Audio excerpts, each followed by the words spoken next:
All right, hello, welcome to Talk on Things and Stuff for today, Wednesday, September 23rd in 2020. And today we're going to go back a few years and reminisce and contemplate a little bit about the events of 2016. Now, at that time, Jeremy Runnels was in the national headlines because he was being excommunicated from the LDS Church for his public airing of his questions and criticism of the church and its leaders and its history. This kind of came to existence in the form of what is now known as the CES Letter. Its full title was, I think, a letter to the CES director. And if you haven't seen it yet, I certainly recommend that you listen to his Mormon Stories podcast interview, where he goes over the whole story of his life and what led to the creation of the letter and the aftermath of that. But a lot of people, I think members of the church, probably think, well, Jeremy was excommunicated, and that's just how it happened. That's how his exit from the church went. But if you go back and you look at the events of 2016, that's not exactly how it went down, even though it looked pretty much like that was what was going to happen. And when you pick apart the details of what actually went down, you'll see that there's very good reason for every single step of the way that happened. And it was premeditated. It was very intentionally done this way. And the reason we know that is that I spoke with Jeremy quite a bit around this time period and put a lot of thought into what would need to happen and why. And it kind of came to fruition in the form of an email that I had sent him. And I subsequently took that email and turned it into a blog post by making it more general and describing these things. But this is kind of the thought that goes behind it, and we're going to read that today. It's an old blog post from the Thoughts on Things and Stuff blog. And I think it'll make sense once we get to the end of it why each different piece was put in place the way it was. Now, it's not uncommon for people who find themselves at odds with their position in the church and their new desire to be authentic and vocal about their opinions regarding the church. It's not uncommon for them to ask the question of themselves and of others, should I resign or should I wait for them to kick me out? What should I do? Because if I keep talking the way that I feel like I have to talk, they're going to kick me out. The writing's on the wall. And there's, a lot of different perspectives on it. So this was just a snapshot in time of things that I think are important to consider when you are ruminating over that particular question. So let's take a look. All right, so let's go ahead and bring up our website. Let me go ahead and get the link, and I will put it in the comments. If you would like to read on yourself, then you can. There, that should show up in the comments. All right, going to reposition my microphone just to make sure we get a good look. Okay, flip the script. The how and why of Jeremy Runnels' exit. April 24th, 2016. There's recently been a public disclosure of a sub rosa recording of the disciplinary council held against Jeremy Runnels for the reason of apostasy. Now, while the court was initially held against Runnels with the anticipated outcome of excommunication, Jeremy's exit from the church was very different from what anyone had in mind. This post explores what actually happened and why every person who decides to leave for reasons of church history should understand the rationale for the very specific way that Jeremy did it. Background. In 2012, lifelong LDS member Jeremy Runnels went through a faith transition after learning things about Mormon church history, leaders, and doctrine which he believed contradicted the truth claims about the religion. A church education system, or CES, director invited Jeremy to compose a letter summarizing his difficulties. In response, Jeremy composed an 84-page document which he shared with the CES director and the public, known as Letter to a CES Director, or simply the CES Letter. The Court of Love. The church ultimately responded to Jeremy's letter and his actions and statements by holding a disciplinary council against him on the 17th of April, 2016. The council started as they usually do. The procedures are described in the Church Handbook of Instructions. It was the current Handbook of Instructions at that time in 2016. It has subsequently been updated, and so the procedures may be slightly different now. At that time, it was Book 1, Section 6.10.4, which you can view on archive.org through a link provided. The stake president stated the charge of apostasy, asked for Jeremy's plea, and proceeded to state the evidence against him. After reading the charges, the stake president bore his testimony of the church and then gave Runnels 45 minutes in which to make a statement. What was supposed to have happened was that Jeremy was going to rail against the church in his bitter apostate way for about 45 minutes, and then the leaders would dismiss Jeremy while they prayed, and then the stake presidency would withdraw and confer with the stake president himself, making the decision, and then they would return and get the unanimous sustaining vote of the High Council. There is little doubt that the decision would be excommunication. Jeremy would have been called back into the room and informed that he had been excommunicated from the church. Flipping the script. Instead of that deplorable sequence of events, what actually happened was this. When Jeremy was invited to make a statement, he spent several minutes summarizing his faith transition and then laying out some of the most significant issues that affected his ability to accept the truth claims of the church. He asked several questions of the president which were not answered. He asked any of the High Council members themselves to declare whether they had read the CES letter or even any of the church essays which confirmed the facts of the CES letter. None did. Finally, Jeremy made the following statement. I've done nothing wrong. I can stand today with my head held high. I'm morally clean.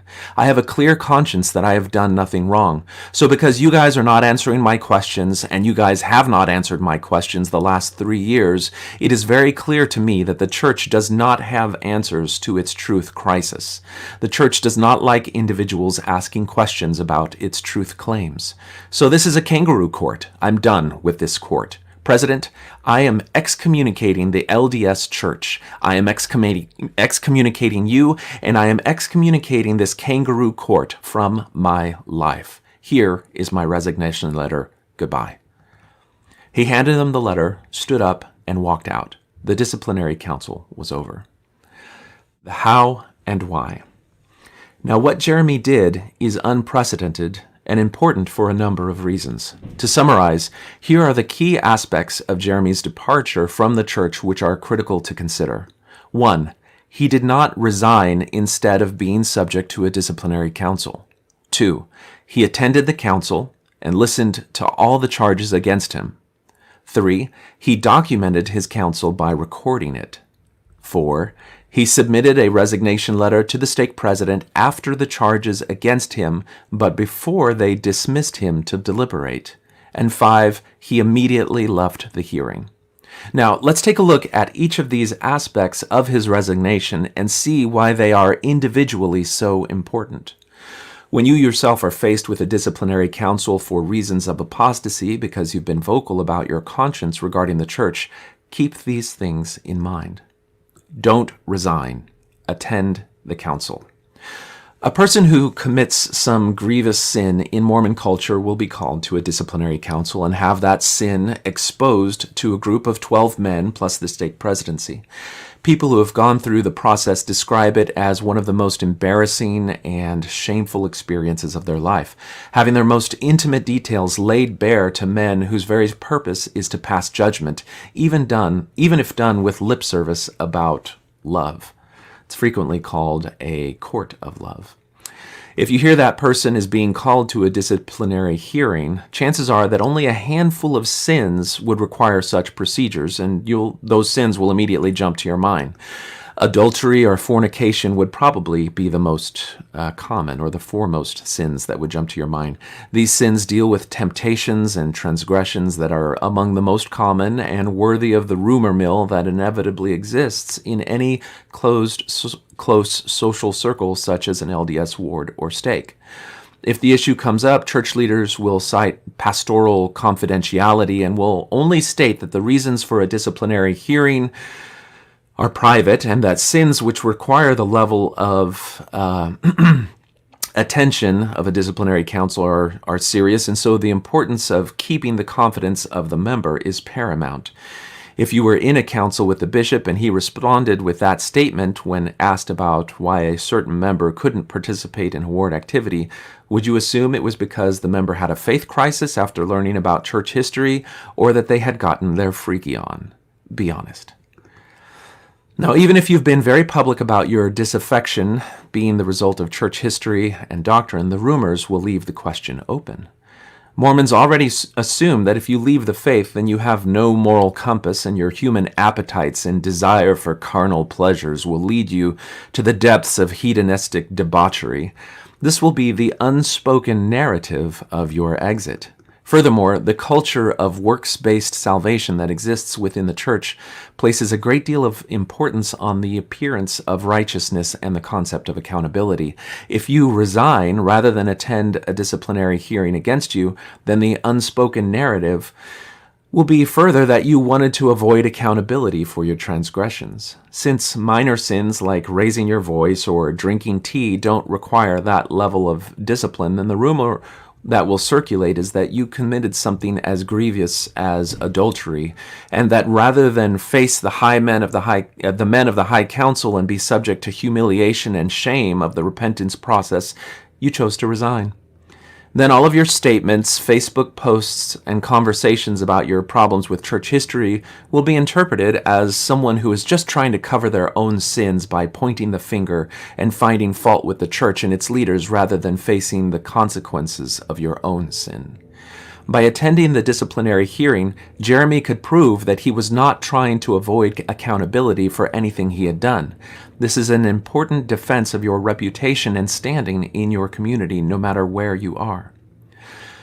Next, listen to all the charges against you. Now, once you are called to a disciplinary council, any number of charges may be made against you. People who are not in attendance at the hearing will not be told what those charges are, and so if the stake presidency and all of the high council are 100% good at keeping confidences, even from their own spouses, then the chances are that no one else will know why you are at the council. If you are being disciplined for something like adultery, then there is no big deal because everybody's going to assume that anyway. If your reasons for being there are simply due to your problems with church history, however, then silence from the leadership about your reasons for a discipline simply feeds the false narrative that you are there's some heinous moral transgression that similar to what we discussed in the prior section. If you show up to your hearing and then resign at the start of the process rather than waiting after all the charges have been made, then you won't be able to document the actual reasons for being called to the hearing, which we'll see is important in the next section. By waiting until all the charges had been made against him, Jeremy was able to be certain that no false narrative about some major moral transgression would intentionally or inadvertently be circulated within the ward or stake. Record the hearing. First of all, become familiar with your state's recording laws. And there's a link to an excellent reference for what is legal in which state. Once you have determined that you are in a one-party consent state and recording is a legal possibility, then find some way to record at least the audio of the proceedings. There are many options available. Chances are that your leaders will try to get you to commit or swear or sign a contract indicating that you will not record the procedures in any way. Their ultimate interest is protecting the reputation and interests of the church without any regard for your own reputation. They will want you to sign a statement promising not to record, and they'll hold you to a high standard of honesty. Chances are that if you are subject to church discipline in part because of discovering the dishonesty of past church leaders, then you probably place a premium on your own character of honesty. And they use this fact to compel you to keep your word and make no recording. Remember that the church has a long history of making misleading statements to its members and government authorities in order to protect the reputation of the church and its leaders. The most recent and famous of these denials is in the gospel topic essay on plural marriage in Kirtland and Nauvoo, and there we learned that Joseph Smith had in fact been marrying multiple women, including other men's wives and 14-year-old girls, and yet when news of this leaked, Quote, "The rumors prompted members and leaders to issue carefully worded denials that denounced spiritual wifery and polygamy, but were silent about what Joseph and others saw as divinely mandated celestial plural marriage." Unquote. Now, any honest person would call those statements outright lies. The associated footnote number 22, however, explains that the reason that these carefully worded denials were not lies is because they had come up with a secret definition of polygamy, which meant marriage of one man to more than one woman, but without church sanction. If the church can come up with a secret definition to protect its reputation and also shield itself from accusations of outright lying, well, then so can you. Recording the hearing is essential. By recording the proceedings, including the list of charges against him, Jeremy was able to document that the reasons his church discipline council were held were not due to moral transgressions, but because his knowledge of and vocal opposition to the deplorable and contradictory parts of church history and its implications for the truth claims of the church. He was able to document his side of the story in his statement to the High Council. A second valuable aspect of recording is that it captures the degree to which church disciplinary hearings are one-sided, barbaric, and the worst sort of spiritual and ecclesiastical abuse. Jeremy's counsel was all of these things and more. If these types of recordings are released, then it increases the pressure on church leadership to consider revising the process and hopefully will improve the experience for the next generation of members, who will certainly have a much higher percentage of individuals undergoing a vocal faith crisis. And if you've been keeping up to date, the church has in fact kind of updated and sort of softened its reasons and the way it describes these councils, no longer describing them as excommunications or things like that. All right, next. Submit your resignation before being dismissed. Now, if you're excommunicated from the church, then you are allowing the church to control your narrative for the rest of your life. They will always be able to say that they excommunicated you. They looked at your character and judged you unworthy of fellowship in good standing among the saints. This will color how every other person in your life who is a member of the church will view you. The degree of influence that the church holds over the hearts and minds of members, that means that even your close family and loved ones will have to place you in a certain box in their life. It may mean that they feel more compelled to help you or reach out to you, or it may mean that they feel a need to avoid you or have their children avoid yours. Until they themselves distance from the control of the church, it's almost inescapable. Even with your own knowledge of the problems of the church and its absent foundation, the process of being rejected and expelled from the tribe which you grew up in and with whom you once felt acceptance can take a silent toll on your psychology. You couldn't keep the faith. You didn't measure up to the standard of faith. When the church is the one who rejects you, it is you who are subordinate and who were acted upon. It is a power over you which lingers even when its tendrils of influence seem far removed. If you've studied church history and doctrine to the extent that you are aware of the absent foundation of truth, lack of divine sanction and authority, then you have no basis upon which to submit yourself to their authority as the final act of separation. To allow yourself to be rejected by them is to continue to give them a power for which they have no legitimate claim. Don't give them that power. It is vitally important that you do not give them that power. The procedure of a disciplinary council is outlined in the Church Handbook of Instructions. There is an order of events. It is only after the charges are presented and you have had a chance to make a statement that the stake president will dismiss you and deliberate. You are not officially excommunicated until that deliberation takes place, but as soon as you are out of their presence, they can claim to have excommunicated you before having received your notice of resignation if they haven't received it yet. You must submit your letter of resignation before you are dismissed and before they deliberate. While it can be verbal or as simple as a statement of the words, "I resign," scribbled on a napkin, it must be given before they confer. Remember, your membership in the church is terminated the moment you declare your resignation. The written letter is really only there so there's a document to demonstrate it, but your verbal declaration is sufficient as well. There is no waiting period, no secondary meetings that have to take place, nothing like that. All those things are simply the paperwork and red tape that the church does on its side to clear you from their databases to update the fact that you have already removed yourself from their authority and jurisdiction. The moment you resign, you remove your consent to being subject to any further disciplinary actions. On the off chance that a misguided stake president goes ahead and excommunicates you anyway, then you're justified in taking legal action against the church for invasion of privacy and infliction of emotional distress. The church is aware of this, and the church, due to legal precedent, stopped post-resignation excommunication some years ago, and there's a link that you can read on the website. You don't have to make a statement or a defense, as Jeremy did, if that's not your thing. You can simply resign. Just make sure to do it after the charges have all been stated and before you are dismissed. Next, leave immediately. Once you resign, you are no longer subject to their discipline. If you stay in the hearing, they may misconstrue it as consent to continue with the discipline. Don't be ambiguous. By leaving the minute he declared his resignation, Jeremy avoided any further debate or discussion because none was justified.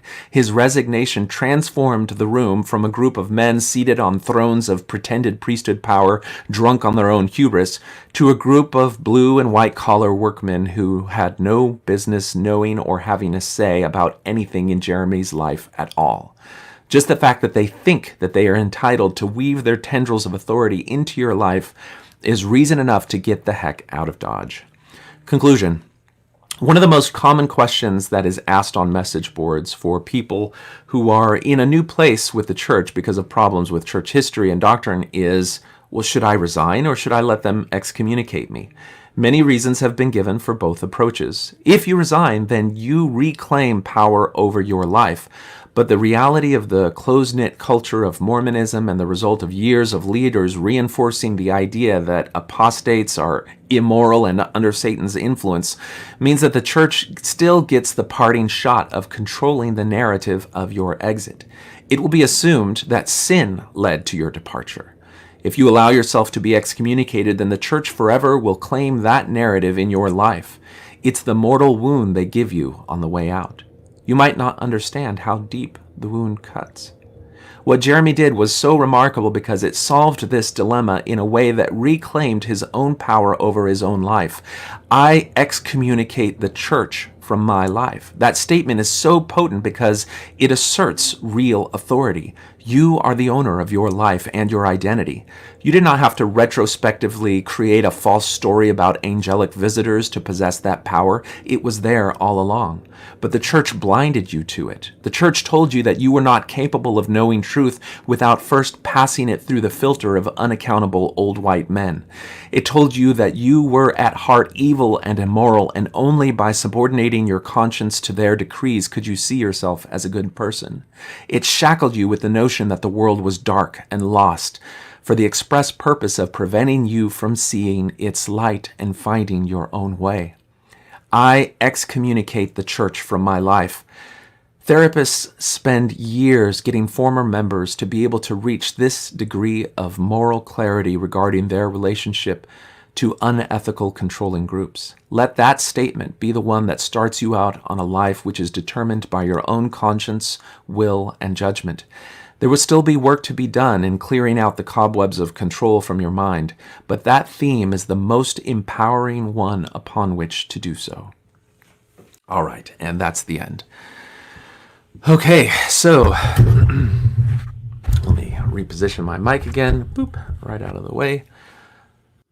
So, what did you think? Were you guys aware of the specific details about how Jeremy did his exit? Now that you've seen each of those points explained, when you reflect on it, what do you think? So you can join the conversation if you'd like to call. The phone number is 210-422-2222.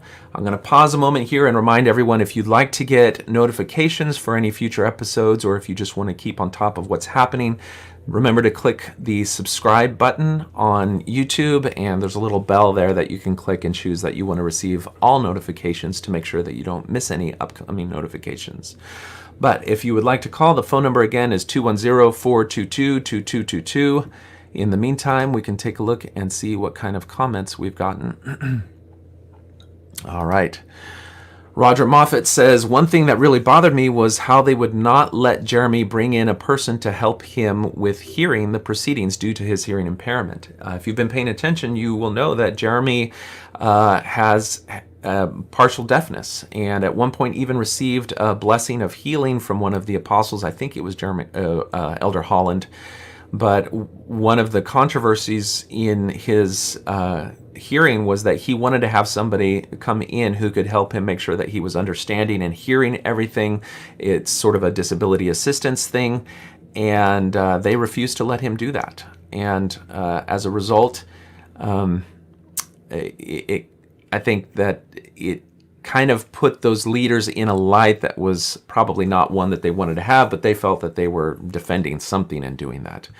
So I agree, it's not a good look. The optics were not good, but leaders get to make their own decisions on how those things happen. All right, Derek Tilley says, I keep waiting to be called in for a hearing, but I don't think my local leadership has the balls to start something. That may be the case. There's rumor that the area authorities have instructed leaders really to hold off on the quick trigger finger to excommunicate people who are being vocal and critical about the church.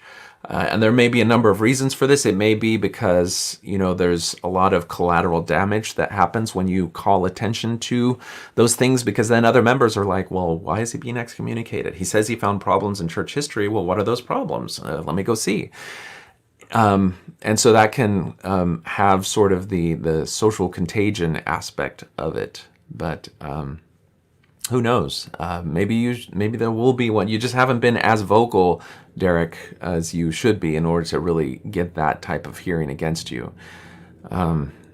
It's odd because it's like there's this conjunction of events and concepts that happen, and that is that early in your faith transition tends to be when you go through the phase of anger over the deception, anger over its implications for your identity, your choices in life. And so when you're in that anger phase, you tend to be very vocal and very critical. Whereas I think if the church were to just close their eyes during your anger phase of the church transition and wait until you get to the kind of reconciliation and acceptance and point where you're able to both be understanding and accepting of the church how it is, even if you still find problems with it, but that anger doesn't fuel all of your interactions, maybe the church would have better luck in keeping people. But let's see what we got. Oh, I may have accidentally hung up on you, whoever just called. I think I pressed the right button, but you may have hung up accidentally yourself. So call back if that's the case. We'll see. Okay, let's see here. So certainly if you'd like to join the conversation, 210-422-2222.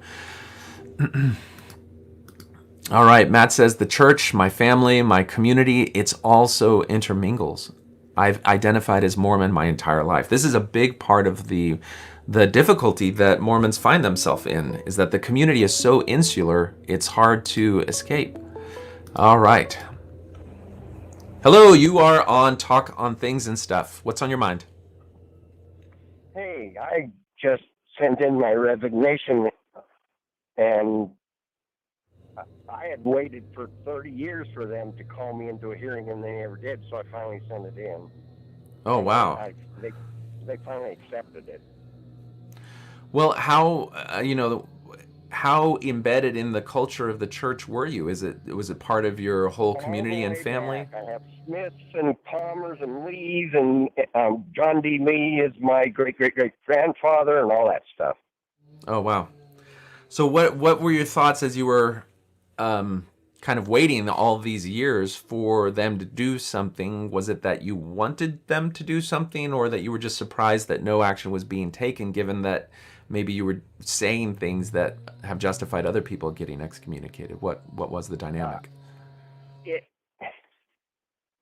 I really expected it because I was at BYU when they were teaching evolution, and I was involved in all that stuff like Steve Benson was, where we got called in and yelled at for learning about evolution. They wanted to know all the professors that taught us evolution, and I just refused, and I just left the church. And I was very vocal all the time, and I've been online on everything saying all sorts of stuff for years. They never called me in, so I finally left because my family kept saying the church was growing. And they kept bringing up and saying, oh, there's 16 million members. And I said, no. There are 5 million active members. They've only had 5 million active for years. And they're claiming they're growing. I'm among those they claim as a member. And they said, oh, but it's growing. So I finally said, I don't want them using my number as a member. So that's why I resigned. Oh yeah. Okay. I think I've heard people say that before. It's a very understandable point, particularly when that becomes kind of a sticking point in your conversations with your family. How has your family taken you kind of being on the other side of this issue regarding the church? Has that interfered with your relationships? I've been out of darkness since I left 40 years ago, so it really doesn't matter. All right. Well, they still invite you over for funeral potatoes and Thanksgiving dinner? Well, they do, but it stopped when my mother died recently, and I was supposed to take care of her, and they wouldn't let me because, they had a spiritual feeling that someone else would help them, and he didn't listen to the doctors, and she died as a result. So I got real mad, and I told them all, you want my help, you can get it, but you're going to have to listen to me instead of killing people like you killed my mother. So I've been thrown out. But their grandchildren, bunches of them, and I had 9 siblings, they contact me privately because they're not wanting to be in the church and they know their family will hate them. So I have a whole bunch of them who privately contact me, and we have lots of conversations so that they know they can eventually leave the church when they reach a point where they're no longer under its control. And so it's gratifying to me to know that they know it's not true, but they don't know where to go. They know what happened to me, and they contact me privately now. Oh wow! Well, so you get to be the crazy old uncle that they enjoy having around. That can say whatever you want, and nobody criticizes him because they're like, he's an apostate. That's the best position to be in. I love that aspect of it. All right. Well, how did you resign? Did you end up using Quit Mormon? Thank you for everything you do. Oh, thanks for the call. I appreciate it. All right. All right. Take care.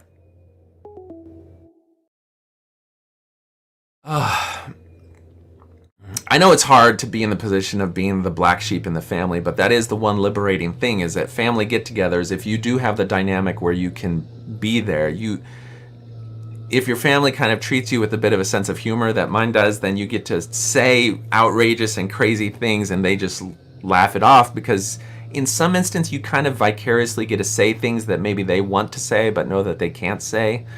And as long as you're okay with, being that guy, then you can be that guy. All right, so if you'd like to call and share your own experience about your own decision to resign or to attend a disciplinary council, I tried to make a strong case for a particular perspective in this post, but I acknowledge it's not the one perspective. There are many different reasons to make choices other than what I've put here, and for each individual person, it's a very personal choice.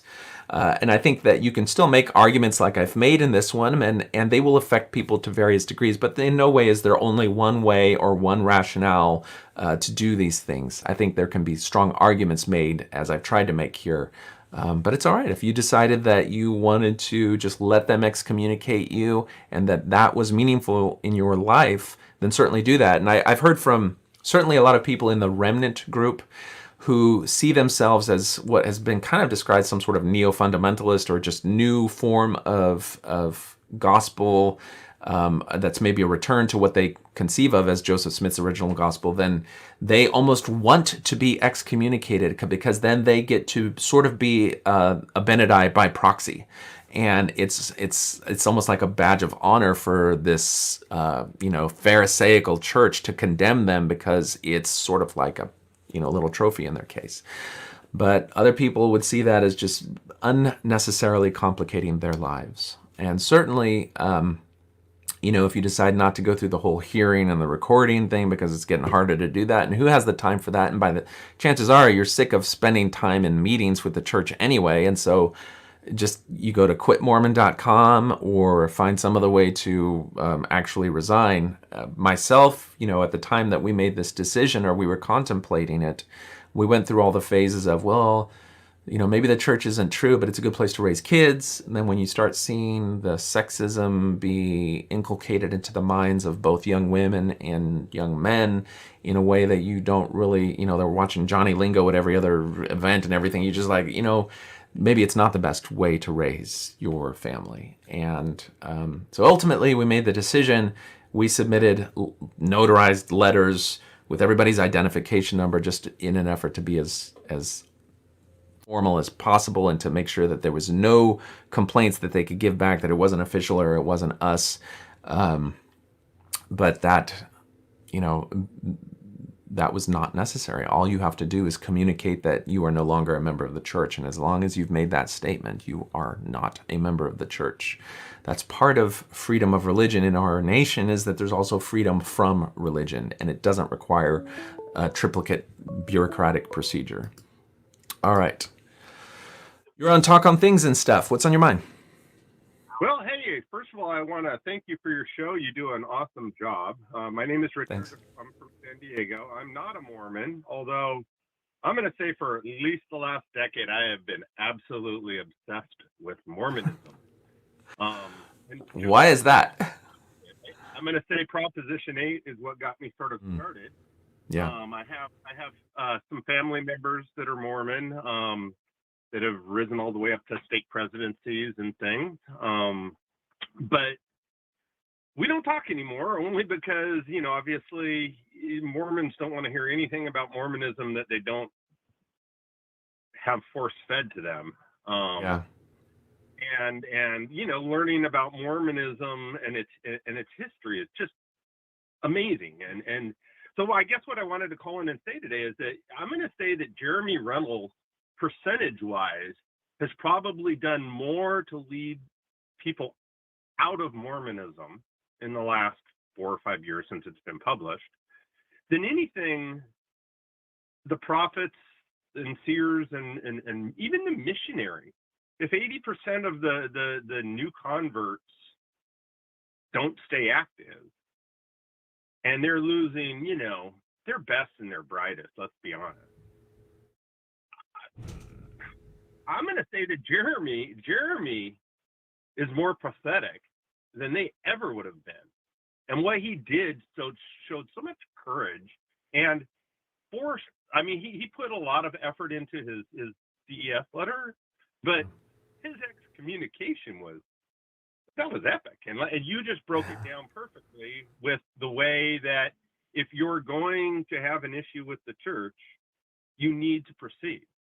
Every one of those 12 people sitting around that table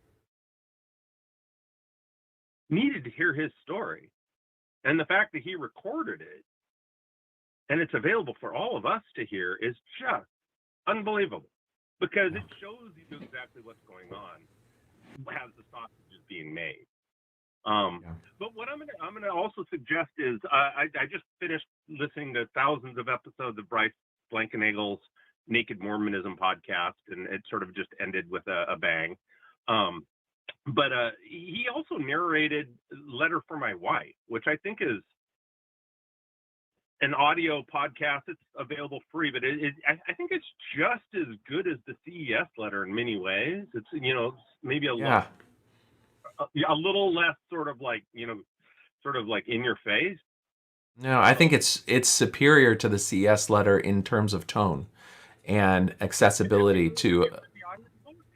I haven't heard the audio portion. I think I submitted some recordings. There's a portion where they have some quotes read, some of the quotes from early church leaders, and they put a call out for people to do voiceovers. I think 1 or 2 of them might be mine if they selected mine, but I haven't listened to it. If you get a chance to Google it and find it and listen to it, because it is insanely well done. It's only 4 or 5 hours or something like that.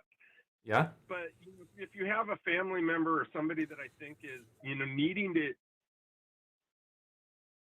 needing to realize that the church has just simply lied to them, and they need it in a format that's extremely well produced, that's easy to listen. They can do it in their car alone, without anybody being like, "Hey, what's that book you're reading?" kind of thing. Yeah. You know what I mean? Yeah. Well, when you get a chance, put a link to it in the comments. While you're sitting in Sacrament meeting each week, Yeah. Oh no. If you get a chance after the call, see if you can put a link to it in the comments. That way people can know where it is. The other good thing about it is if Bryce is the one who's doing the narration, he's got such a good, deep, solid baritone voice. It's probably very easy to listen to as well. It's brilliant. And I honestly, as much as I love Mormon history, like, I'm addicted. Thousands and thousands and thousands and thousands of hours. But I couldn't finish the first 5 pages of Jeremy, because while it had the information that I already knew, Mm-hmm. it just didn't do it for me. And so I just want to let people out there know that Jeremy is a God amongst gods, and he opened the door here. But I think Letter for My Wife is actually, at least the audio version, is a little easier to swallow product. And so I just hope that, I just wanted to let people know out there, if they don't know about it, that it is available. And like I said, I really appreciate what you do for Mormonism, and what all the people who are trying to tell the truth. I mean, I don't think there's anything wrong with telling the truth. Yeah. Well, thank you very much for your lifelong interest in our particular esoteric little religious corner of the world. But your point is well taken, that there are many other references out there. I think in addition to Letter from My Wife, Jeremy has said before that he kind of has stood on the shoulders of giants. This includes the crowdsourcing aspect of the CES letter. When he was drafting it, he asked for input from the Reddit community, which were able to help him refine and increase the strength of his points. And on top of that, I mean, if you have not ever seen it, go to Utah Lighthouse Ministries and get a copy of Mormonism, Shadow or Reality. It is kind of like, where you have in school, you have the students' textbooks, and then you have the teacher textbooks that has all the answers, all the references, everything like that. That book, Mormonism, Shadow or Reality, just has so much information. I think Sandra Tanner has forgotten more information about church history and the controversial points. She is another one she's a gem. She is. Yeah. So like I said, you and all, whose shoulders you stand on. You guys are all my heroes, and I appreciate everything you do. And I'm just happy to call myself a fan, I guess. All right. Well, thank you so much for your call. And if you can find that link and post it in the comments, I think people will really appreciate it. There's already people asking for it. All right. Yeah, I'll definitely see if I can do that for sure. Awesome. Take care. Thanks. Bye. All right. So there it is, Letter to My Wife. If you haven't had a chance to check it out, then certainly it has both a PDF form as well as an audiobook form. If you have been paying attention in the ex-Mormon community, you'll see that the person who composed that was asking for input and communicated and put out a few drafts of it beforehand. But you can really feel for him, because the person is kind of stuck in this thing where he feels like he can't really communicate his authentic mind to his wife and his children, because of all of these landmines that the church puts in people's minds, all these tripwires about when people start to doubt or to start to question, then you're compelled to see them as choosing apostasy over love for spouse or love for family, because the church grabs a hold of all of those themes in your life and colors it with its own narrative. And it's a really difficult position to be in. And that's why people, if they're able to, when you start your journey of questioning and discovery, when you're still at that uncertain phase, that's the point to get your family involved in. If you can go on that journey together, it's a lot easier. Hello, you're on Talk on Things and Stuff. What's on your mind?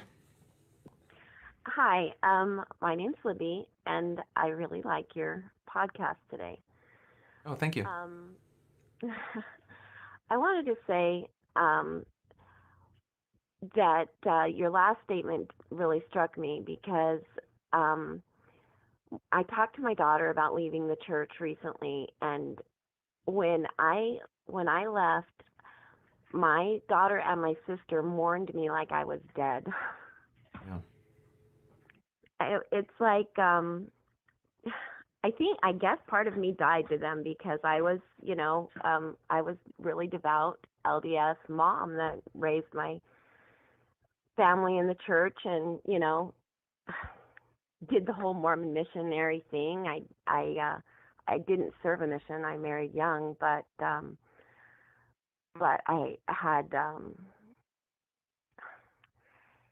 I did the whole missionary thing with my friends when I was young, and had several friends that joined the church. So I feel like I had spread the church's mission myself. Yeah. And I listened to a lot of people say about leaving the church. A lot of people told me you should just fade out, go inactive, don't give up, don't resign your membership, just fade away. But I couldn't do that because I felt like I had gone through the temple, and I had given my word to something, and I had given my word to the church that I had made these commitments, these covenants with the church.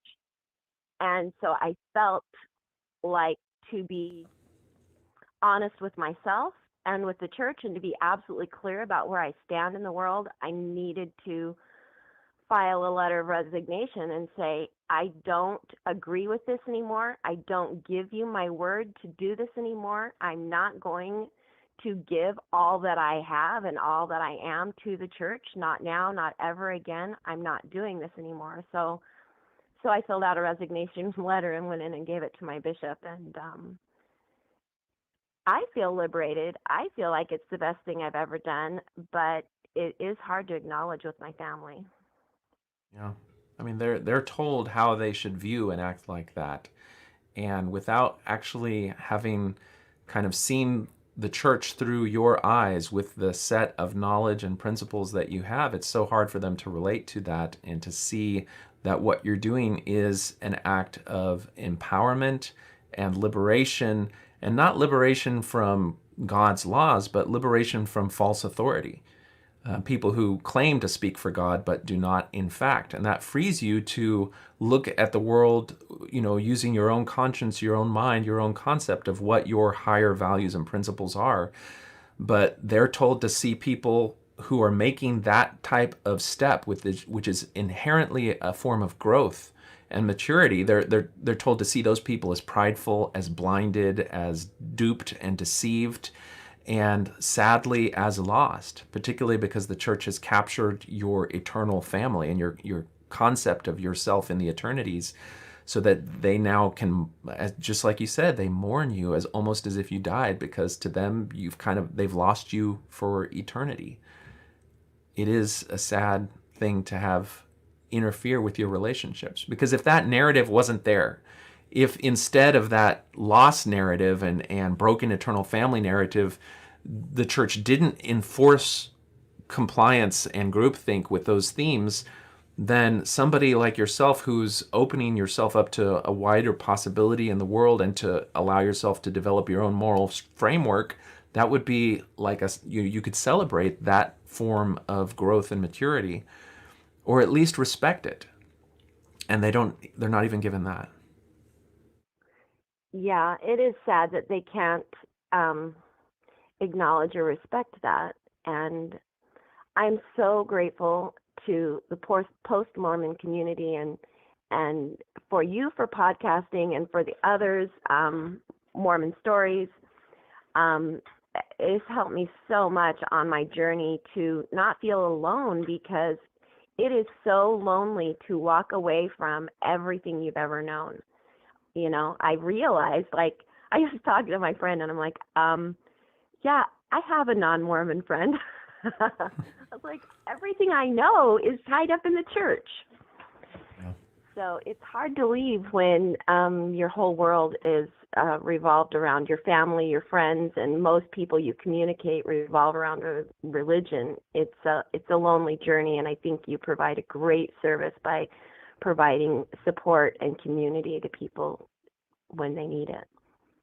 Well, thanks. How have you been able to maintain? I think if your story about your family mourning you is one that is very common when people talk about how their family has dealt with their loss, but it's just a snapshot in time. I think there was a period of time in my own family where they probably felt things like that, not only mourning for me, but also kind of like, Satan has control over you. But that changes over time, because over time they start to see that, well, even though you no longer affiliate with the church, you're still a good person. You're still the mother that I love, the sister that I love. You're still this person, and the choices that you've made have not left you completely, to have an ignominious end and a deplorable end to your life. And so that distance and that sorrow and that mourning kind of softens. To the extent that in some cases they revisit why you left in the first place and maybe start to want to see things from your perspective.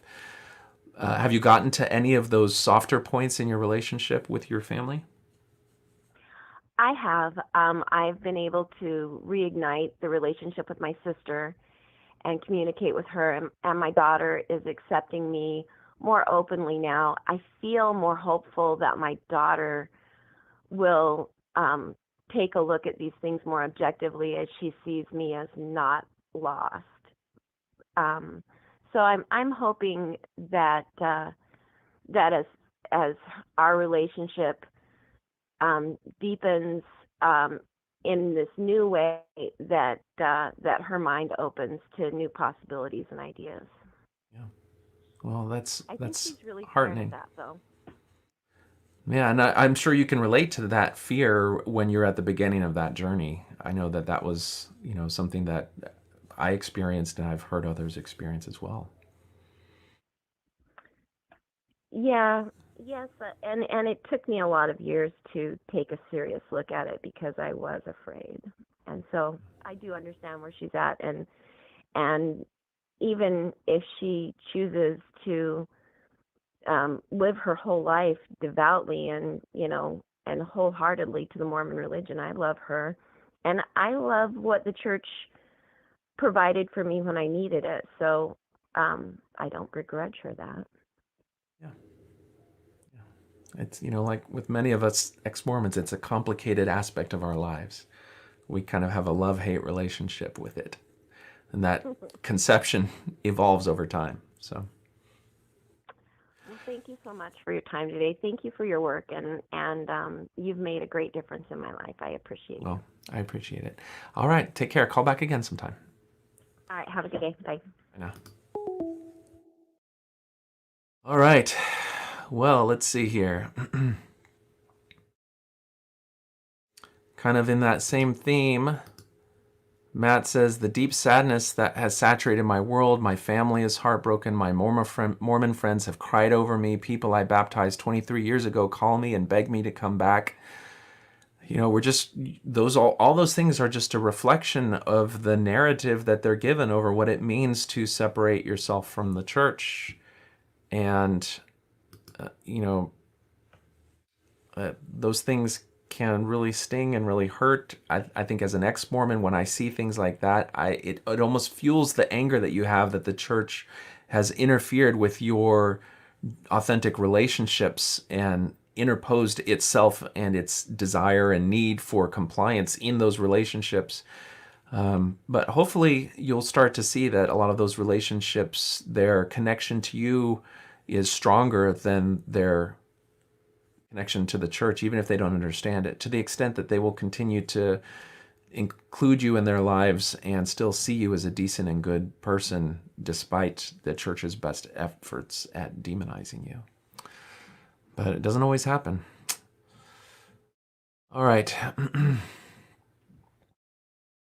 Gimpy Geezer says, it takes courage and integrity to leave the church. Once the Mormon bubble is popped, I admire everyone who has such courage. It is such heavy emotional lifting. It's really true. And I think that's why so many people really struggle over this decision of, do I just wait for them to excommunicate me, or do I take that proactive step of resigning, or even, more proactive if they do decide to hold a disciplinary court on you of doing what we described in this setting here. Because the church is so consuming of your life, in that it's part of your professional career. If you're in a heavily concentrated Mormon community, your profession may rely on your good standing. It's in your family. It's so hard to navigate those things. Hello, you're on Talk on Things and Stuff. If you can, just mute the computer or the TV. That way you'll be able to talk directly on the phone and we won't hear an echo. Okay. Yeah. Hey, Hello. what's on your mind? So yeah, just listening right now, and I don't know, kind of nervous calling. I just recently left the church. But yeah, went through the process of trying to go through my bishop and then the stake president, and they made it very difficult. And I think part of that had to do with me being a young woman and like them thinking, oh, you're young, you don't know what you're doing, that kind of Yeah. thing. At 8 years old, you're old enough to make a decision. But Yeah. as an older teenager, you're not old enough to make the decision to leave. Now, when you say that you're a young woman, do you mean that you're in the young women's program, or do you mean that you're, a youngish woman who's past the young women's program? So I'm 18. So Okay. I just recently graduated high school, so it's like I'd be considered out of the young women's program, but still to them, it's like I would think even my early 20s, I feel like they'd still kind of treat me this way of you don't know what kind of choices you're making. And they even would constantly accuse me of like, I made a Reddit post about this, about how the stake president, I had my boyfriend next to me as a support while I was meeting, and he was like, how do I know you're not being forced into making this decision? How do I know you're not being coerced into this? And I'm like, are you kidding me? Like, I'm making my own choice. Like, you're just totally disregarding that. Yeah. What was the thing that led you on to, I guess, to give yourself permission to even question and to doubt or to ask, to go on that journey? It's I don't know how common. I think we're going to learn how common it is that kids, when I say kids, I mean people in the youth program, because I assume that your journey started before you turned 18. Yes. What is it that first gets you into that searching mode? For me, it was my I started with a relationship of a boy who was in the ward, but I was 15 at the time. And so, that was very frowned upon, especially within my family and like my siblings. And my parents very much, like, I have a lot of trauma from all of that, that I'm still working through, with how they handled that whole situation and like just constantly using religion as the tool to try to force me into making choices. And me being who I was very devout and thought myself as very spiritual and like had a strong testimony and would always bear my testimony on fast Sundays like that. But to just kind of, it was like all of a sudden I was this good kid, and then because I was having emotions, I was treated as like, you are a devil spawn now and you are the black sheep and like you are not good, like you're a bad kid. And so then having those kinds of questions of like, well, am I just following these things because I'm being told to, or like what actually, like coming to the point where I decided, oh, I can think for myself. I actually had the realization like more than half a year into this whole situation of being treated poorly, of coming to the realization that I am allowed to be upset with my parents, and kind of that mindset of you know, if you're angry, that's your choice. And if you're offended, that's your choice. And so coming to that realization of, like, I'm allowed to be mad at my parents, I think was a big turning point for me.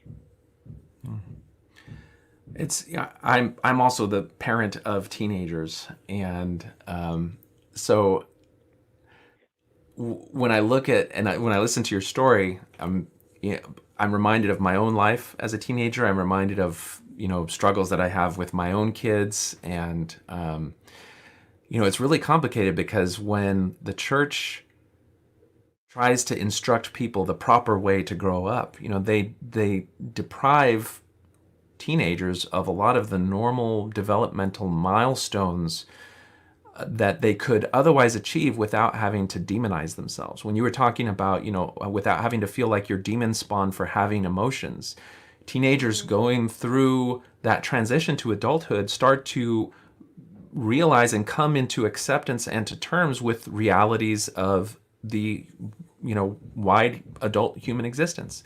And this includes development and in terms of human sexuality and relationships that are an adult dynamic that they've been shielded from as children. And if the church goes on this path of simply silencing, shutting down, and removing any possibility for a normal, healthy perspective on that development, then it is going to end up pushing people away and creating just kind of emotional trauma. I've heard people who talk about how people escape kind of groupthink, cult-like situations. And this can be in politics, in any other organization where those psychological levers happen. And what a lot of people say was until they experienced trauma as a result of the group doing its thing, they were unwilling to criticize it or see anything wrong with it. But as soon as the group itself started to traumatize them, then it kind of gave them permission to question the group. And I can see a lot of teenagers kind of starting to have that moment where they, as you said, you realize that it's okay to be angry with authority, whether it's your parents or your church. It's okay to question. Yeah. And a lot of what is really, the burden on parents, whether they're dealing with teenagers who are in the church or not, much akin to the burden of the church, is what do you do with people who question and express anger?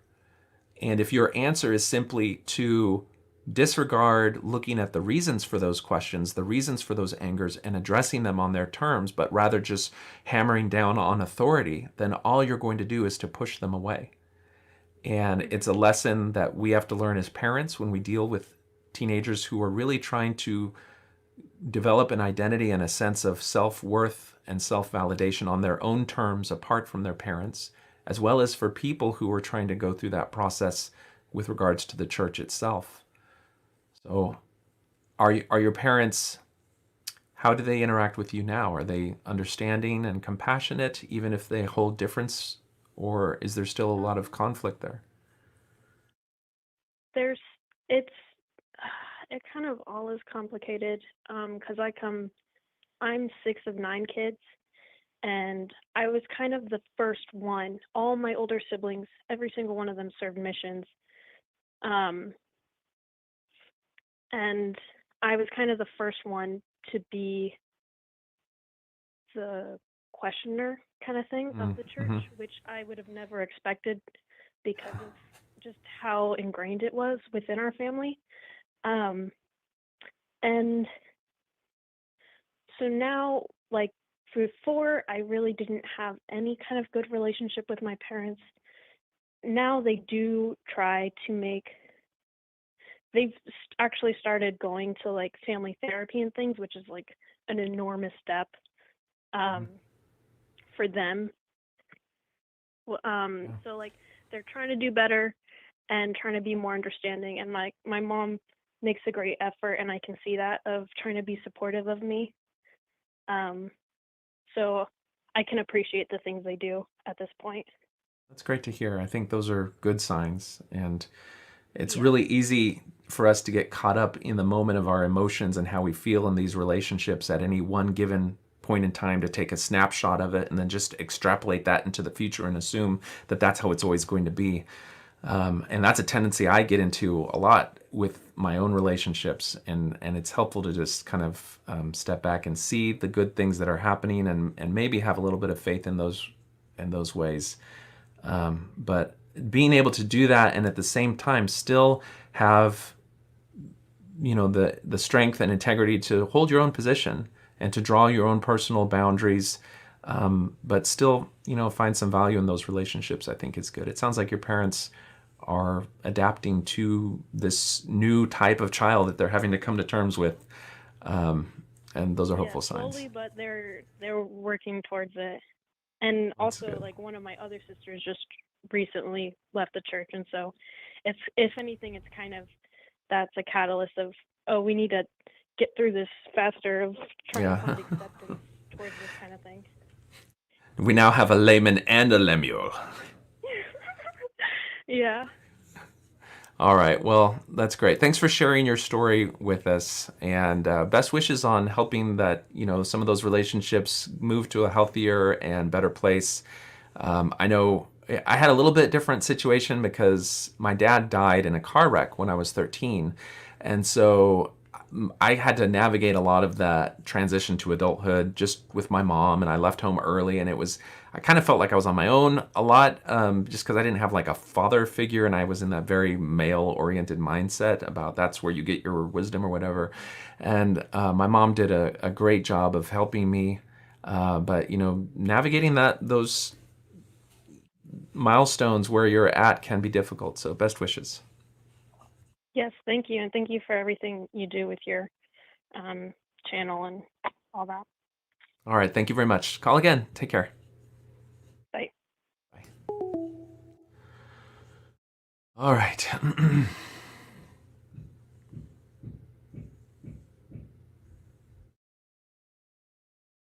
Okay, so let's see. We are just past an hour. If you would like to join the conversation, you can call 210-422-2222.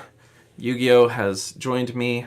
He had a bath yesterday, so he doesn't stink quite as bad as he has recently, and his hair is not quite as crunchy, which is good. And now he's sleeping in my lap, and so if you see me wrestling here, he's trying to get his lubs in. All right, let's see. Any other comments? Let's see here. All right, so TNW Sun Don't Shine says, Mike, stake president, doesn't think I can leave and decide on my own, and I am over 40. Isn't that the way of it, though? So, if you decide to join or to stay or to proclaim the worthiness of the church, then you can be as young as 8 or 7, and your views are valid. But any decision that is critical or separates yourself from the church, you're never really mature enough to do that. And that speaks to this notion of infantilization that happens in the church, where, you're only considered to be mature and adult and responsible if you are making life decisions that align with the demands of the church. If you ever go away from that, then by nature, your choices and decisions are immature and ill-advised and cannot be seen as authentic or valid. The expression that we saw in our last caller, where they assume anyone who is deciding to leave, well, somebody must have forced you or coerced you or manipulated you into deciding to leave. And this completely betrays the reality that when you look into church history, coercion, spiritual force and abuse and manipulation are the very things that got people to buy into it in the first place. And those people who were born into it, that was the only air they breathed growing up. So it's something very significant for them to get to the point where they're going to leave. All right, let's see. Next call. Hello, you're on Talk on Things and Stuff. Hi, Jonathan. I was just calling. I'd love to get your thoughts on a subject that I was thinking about recently. Often in testimony at church, in the LDS church, people will say that they know something to be true. Do you feel that that's a form of deception to say that someone knows that something is true if they only believe it's true? Yeah, I think technically you could say that it's a form of deception, but I think there's a loose a loose play with language that happens in the context of Mormonism, where they are told that you can gain a testimony by bearing it. And they see the pattern of a real testimony is where somebody stands up and says that they know something to be true. And so that is, it may be that they know something to be true because they've adopted the truth mythology that the church has given them, which is that when they receive emotional resonance or feelings that they interpret as the spirit, then that is proof of truthfulness. And so in that paradigm, they can stand up and say that they've done that and felt those things, and so that must mean that it is true. And so in their mind, they're not really deceiving others. They're simply stating that they've had that experience and it means truth to them. I think ultimately everybody in the church is sort of a victim of the grand deception of the church, which you discover when you look at the life and times and product of Joseph Smith. And you realize that all of these things that colored how we even conceived of the notion of truth were themselves built on manipulation. And it's humbling. I think it's hard for me to demonize the leaders of the church today and the members of the church today who interact with their family members just according to the culture and expectations of the church, because in a sense we're all victims of that deception. So I don't know. I think for some people it may be deception, and I can understand certainly seeing it as deceptive, but it's just part of the nature of the beast. Yeah. How do you see it? I personally think it is deception. If somebody doesn't have a testimony that something is true, like for example, if they went to testify in court, it'd be perjury if they were to say, "I know that he was or wasn't at the scene of the crime," or something like that. If they say, "I know it," and it later is revealed that they didn't know it, they didn't have any proof of that. Yeah. I think that there's a chance that they would say, "Well, why didn't you just say that you hope it is or think it is?" Yeah. And it's almost like you can kind of, when you listen to testimony meeting, you can tell the people that are waking up. And that is that they will start to not say no.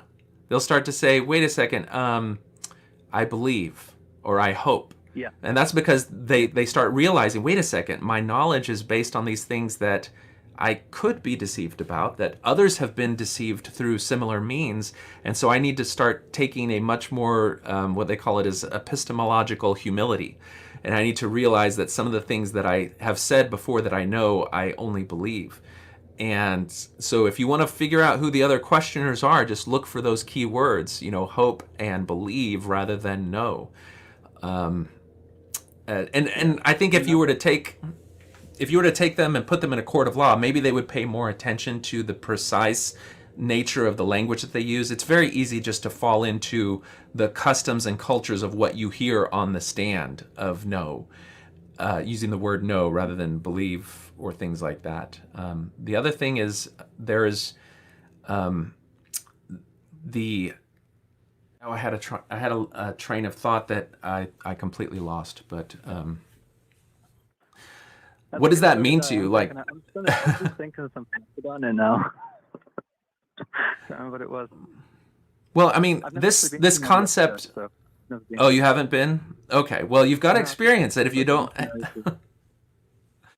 have the chance to really experience one of those testimony meetings, it's hard to really know. I mean, the best part is when you get the 5-year-old or the 6-year-old up there and the father or the mother is whispering into their ear the words that they should say, and that includes, "I know the church is true." Like, there's a certain number of phrases that just roll off of your tongue because you hear them, and it's almost like just a mantra that is part of the culture of the church that you just say because that's what you're expected to say. "I know the church is true." That's just, there's a rhythm to that that's like programmed in my head. It just comes right off of my tongue because you grow up with everybody saying that. "I know the church is true."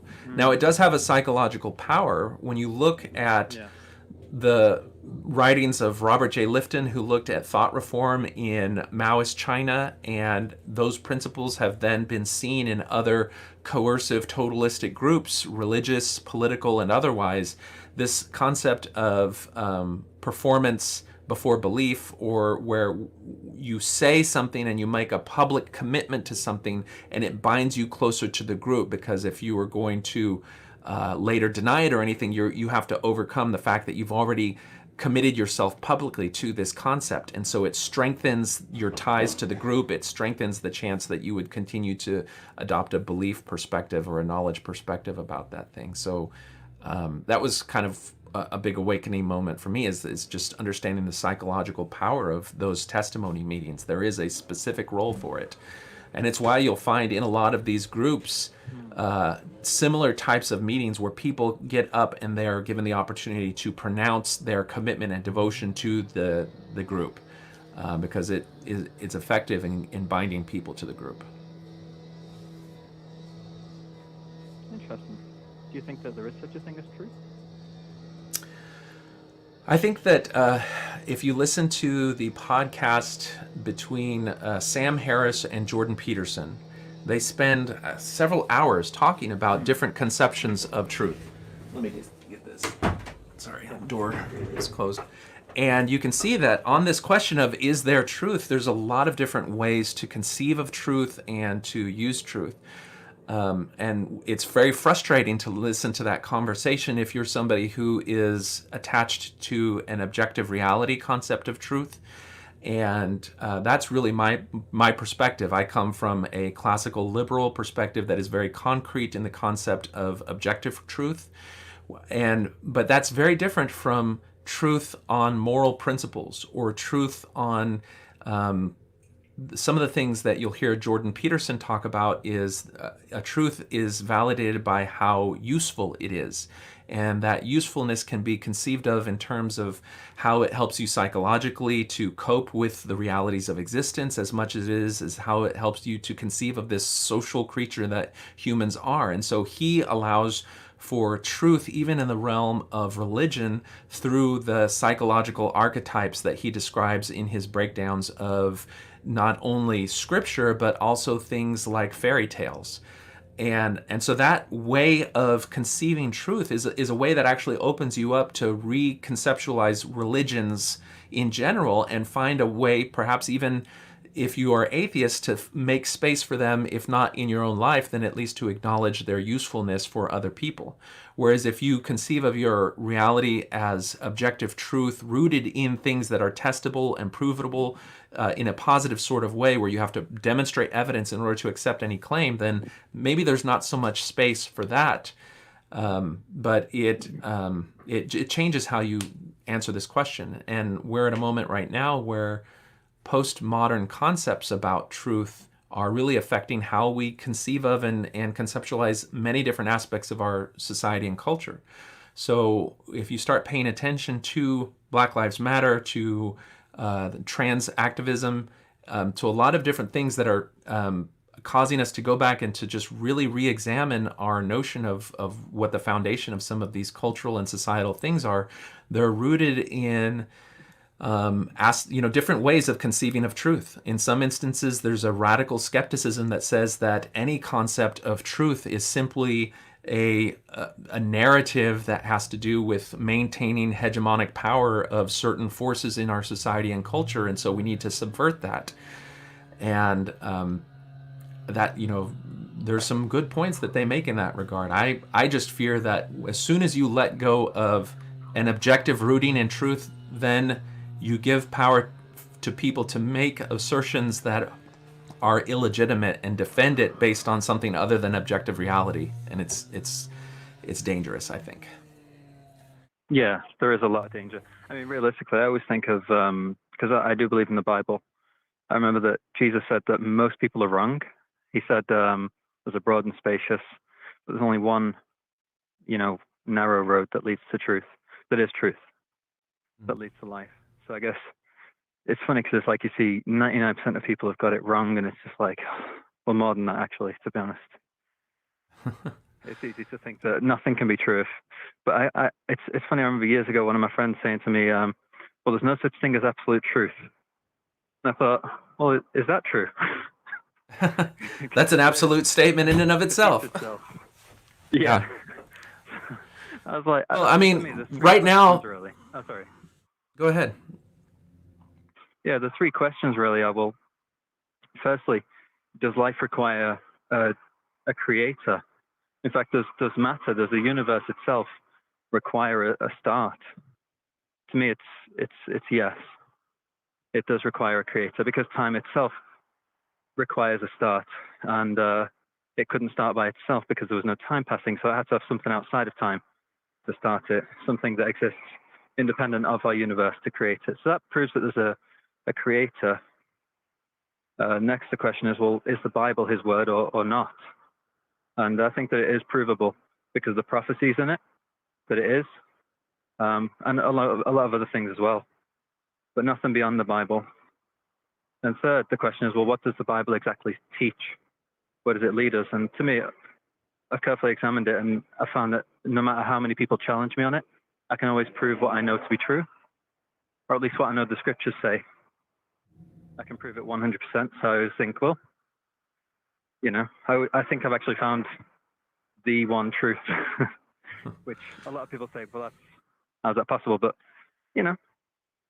Well, I think when you talk to people who I've paid attention to this notion of epistemology and how we discover truth, and they see through kind of humble eyes areas where we've gotten things wrong in the past, then you start to realize that there's some red flags. And one of those red flags is when you talk to people and they use 100% in their estimation of how they know the truth of something, then that can be kind of a red flag because there's allowing no room for question, which makes it harder to establish the truthfulness of some proposition, because philosopher Karl Popper was the one who made this very important point about being able to, the lack of disproof or the falsifiability of something is the only way that you can establish the truthfulness of it. And I think in realms of religion and meaning, a lot of the times when you get people from different perspectives arguing about things, what you're really doing is just seeing the clash of different paradigms of truth. And so you laid out three questions that establish your foundation for where you root your truth in, and you'll find somebody else who would have different answers to those questions. And so it sets up a different notion of truth. And so there's going to just kind of sort of be inevitable conflict between those sorts of things. And that's where it's fascinating listening to people like Jordan Peterson, because he almost just doesn't bother with the question of objective truth and rather looks at meaning and what it means to you in your life, how it helps you cope with things.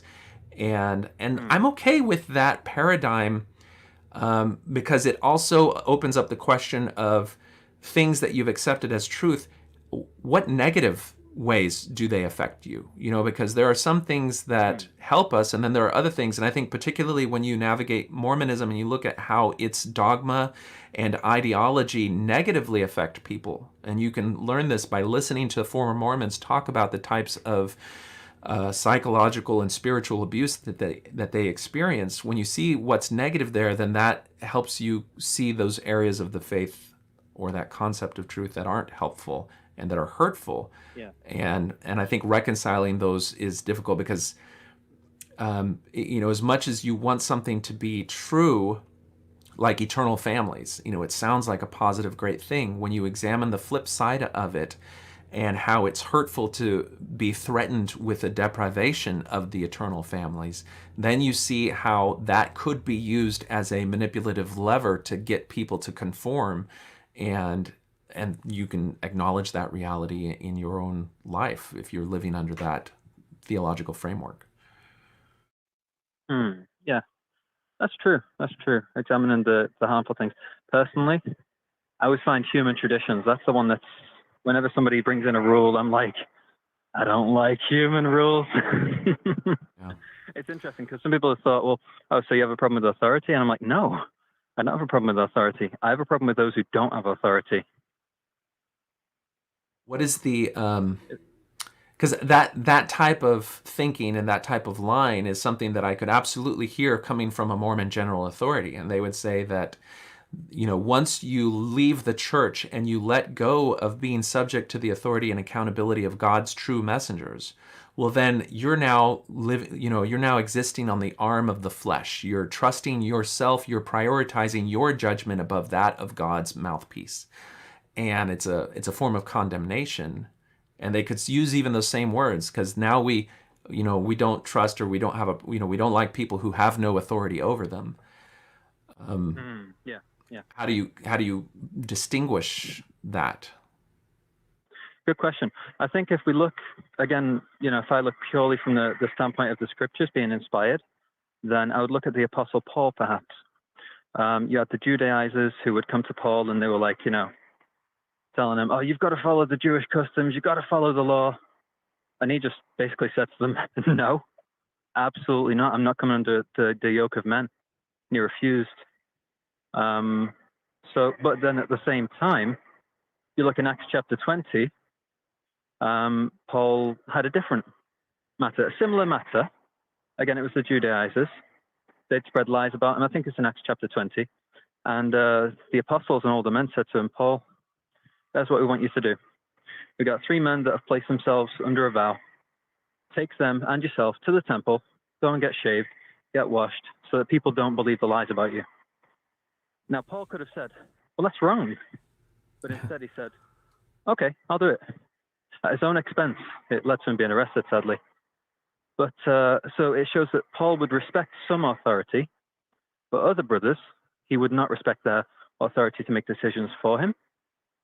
And so my belief is that there are certain men that God does use to help us, but there are limits on the authority that they have, and there are definitely limits on the people who have authority over us as well.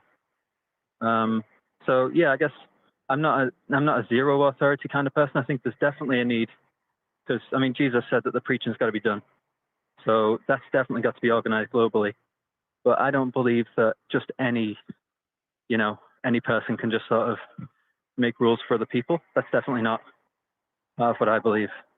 I think it is. A couple of thoughts come to mind. It's good that you acknowledge some of those things that could be contradictions in the scripture. I'm reminded of George Orwell and the way that he depicted the government of 1984, and the fact that there were conflicting things said by Big Brother and the party member. And what it did is it created a situation where people who were devoted to the party always had some confusion in their mind, to the extent that they could never hold the party's statements at one point as proof of it at another point, because it was inherently contradictory. And what this meant was that individuals always had to hold both positions in their mind, and whenever anything came up, you would simply bring out the position that continued to hold devotion and subservience to the party. And so it enabled the leaders of the party to always capture any particular moment, any particular issue, because they could cling on to whichever conflicting viewpoint was needed at a given point in time. Now, I say that, that's one thing that comes to mind. The other thing that comes to mind is that I think a lot of my purpose in this channel and the way that I approach these issues really is, I don't have a problem with you having this position, as long as you feel that you are able to determine what's right for you in your life. That's something that comes from within you, based on your judgment, your conscience, and that you don't condemn other people for taking advantage of that same privilege for themselves. And so in a way that you wouldn't impose your perception and your concept and your judgment on other people for having differences of a way that they would apply whatever stories were meaningful to them. And, a lot of, I think if you listen to the postmodern movement, one of their concepts is that, regardless of what you think the objective world is, the stories and the narrative and the discourses of our life are what frame and establish our reality. And that's very true to some extent. And so, who you conceive of yourself as a moral individual is based on that framework, that story, that narrative that you have in your life. And so if your moral framework and your perspective on life is rooted in the stories that you find meaning for in Scripture, then that's a way that you find meaning in your life. And I think that that's great if that works for you. And other people will find different things. I find a great deal of meaning in the Lord of the Rings and in the Les Miserables. I'm not going to try to pronounce it because I always pronounce it wrong. But like that story, just whether I'm watching the musical or reading it, it just moves me.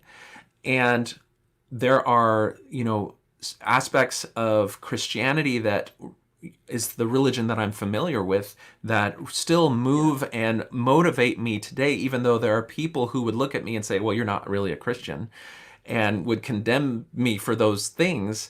That doesn't really matter, though. What matters is what I find meaning for in my life and how I use it to make my judgment. Now, I'll say all those things, but still acknowledge that this is very different from what we're accused of from the general authorities. The general authorities will look at you and I individually finding meaning, whether it's rooted in Scripture or other narratives in our life, and they'll say those are moral relativists. They are not rooted in actual true authority and morality because they're figuring it out for themselves. They're trusting in the arm of the flesh.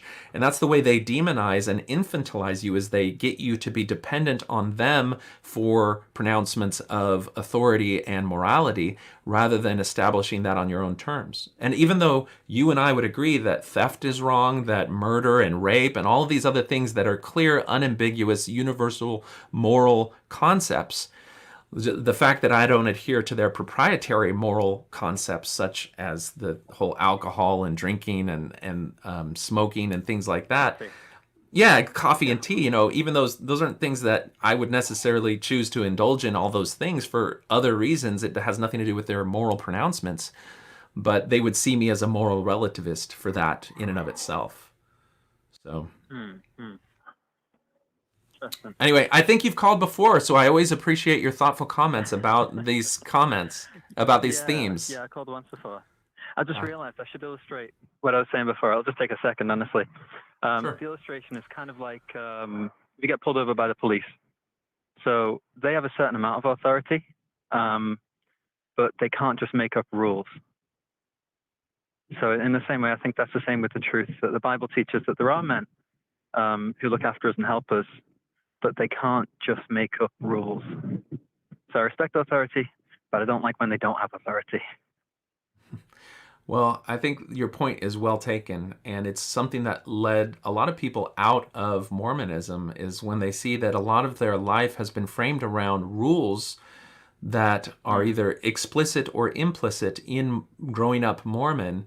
And then when they learn that the men who set those rules did so on false claims of authority, then there's anger and resentment over the choices, opportunities, and life decisions that were interfered with by those rules. But then it opens you up to start to establish your own rules rooted in your own individual authority over your life. Yeah. So, all right. Thank you so much for your call. For your time.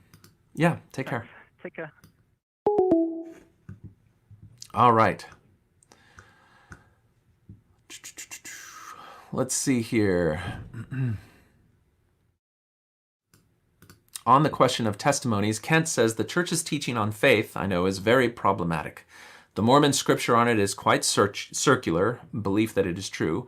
What about all the past testimonies from members and leaders who knew the truthfulness of principles that have since been discarded? What about spiritual knowledge based on false narrative? Again, I think Mormon testimonies are a cult-like attribute. Even more serious is the practice of how Mormonism teaches to gain truth, start with a belief in a concept, and then make it a reality. Those are good points, Kent. We talked a little bit about a priori deciding whether something is true in the past, in a past call, and that has something to do with that. Hello, you're on Talk on Things and Stuff. Hey, John, can you hear me? Hey, it's Gimpy Geezer. What's going on? Yes, sir. Hey, I came in the middle of the show, and I look forward to catching up on what I missed, but I've really enjoyed what I heard in the calls. And, great job today. Yeah, really enjoying it. The gentleman you just hung up with, I wish I was raised wherever he was to have that kind of accent. I was raised in the South. Biscuits and cornbread, y'all. So that's me. Yeah. Is Yuki still with you? Is Yuki still there? No, he ran off. Okay. Well, I've got one of my cat support systems here. I'm a geezer and a cat whisperer, John. Well, I would be, but the lady in my life is a dog woman. I love dogs too, but we've had several over the years. Hey, John, I have a burning question for you. I do, and I sincerely would love to hear your feedback on this because this has been bothering me for quite a while. If you give me just a quick minute to set it up, it's a specific question. It's just takes a few minutes, just a quick minute or two to get there. I'm going to use John Dehlin as an example. He's got the Mormon Stories podcast, which has helped me so much, and John's doing great work. And he's really throwing down hard lately with his YouTube. He's doing good. But I always hear things about the nuanced members, building bridges, and I understand a lot of that to a degree because it takes time to process, things out. You just can't do it overnight, and so much is at stake. It's your world, it's the foundation beneath your feet, and then you have the complications of family, and all kinds of things. Everybody's story is different, but there's a common theme that it is hard. It is so hard, and you have to. I think you read one of the comments that heavy emotional lifting. You have to unpack things and that type of thing. But so. Here, let's dream a little dream, John. Let's wave our magic rock, okay? So where, and the reason I mentioned Dehlin is because when some change in the church happens, he's like, hey, great. So, the ex-Mormon community is making a difference in basically forcing the church to change or whatever, and hooray. And I personally believe that the brethren, that they hate his guts and they hate people like him because it's messing up their program. But so you got this thing of nuance, and they're finding ways to stay or make it work because I know the community part is such a big thing, and it's also a tradition. It's a tradition, and a lot of more long, generational Mormon families and everything. So, but let's say that hey, the LGBT thing, no problem. Everybody's welcome. Come to the temple, whatever. And also, let's say that women in the priesthood, they've got it. Hey, and let's say that we get a woman prophet, and not only a woman prophet, a gay woman prophet. Not only that, she's a gay woman prophet of color. There you go. How about that? And then maybe they admit the truth. They don't hedge around and double speak like they do. They actually, somebody sincerely lays it out and go, hey, this and this, and so like the real truths are revealed. Serious, major changes are made, right? What am I missing? What else would be so wonderful in this wonderful wave your magic rock world? Financial transparency. Yep. There you go. Yep. There's more. There's a list. Oh yeah, you got reporting of financial awards for abuse settlements. You've got releasing everybody from their non-disclosure agreements about past abuse settlements. All these things that could happen that aren't going to happen. Oh yeah. I don't think so either. But here's the puzzling part, and I sincerely would like to hear feedback from yourself, and because I know you're sharp. You're a sharp guy. Like my grandma said, I've said it before, John. My Nana always said I'm a pretty fart smeller. You are too. So here we go. All these changes are made, but. If you go down to the roots, to the taproot of Mormonism, it all goes to Joseph Smith. The covenant path that Nelson likes to talk about, the baptism and then the covenants, blah, blah, it all goes back to him. And it's all a fairy tale. It is just a fairy tale. So what's the point? Well, I mean, except for the community. I see the community, the bond, because, it's good to be with people and everything. But why would you... Even if in your wildest dreams these amazing changes were made, what is the point of sticking with Mormonism? I just can't understand, and it's just I think it's partly because I'm older. I spent a long haul in the church, and I found out I'm a black and white thinker. It's true, it's not. And when I figured out it was true, when my Mormon bubble popped, I'm like, I can't sit here. My eyes are starting to twitch, man. No, I can't. No, no, because the truth and integrity, it means a great deal to me. It's the foundation of my upbringing and just how I feel. And I don't want to. And I did, when I did leave, I went through about 6 months of scorched earth, and I was very angry and all this. But I'm okay. And now I'm just hooked on the real church history, and it's fascinating. And I think we talked about that before. But I think the answer to your question, as I can imagine, is that it doesn't hold any sway for you because the reason you were in was because it was true. Right. Oh yeah. But for people who the reason that they're in is for the community, is for the shared heritage, is, and if the church makes all those changes, every step of those changes is going to become part of their shared heritage. And so for, people whose conception of the church is not a top-down hierarchy that establishes God's truth in the world and establishes your eternal identity with a series of requirements in order to achieve that.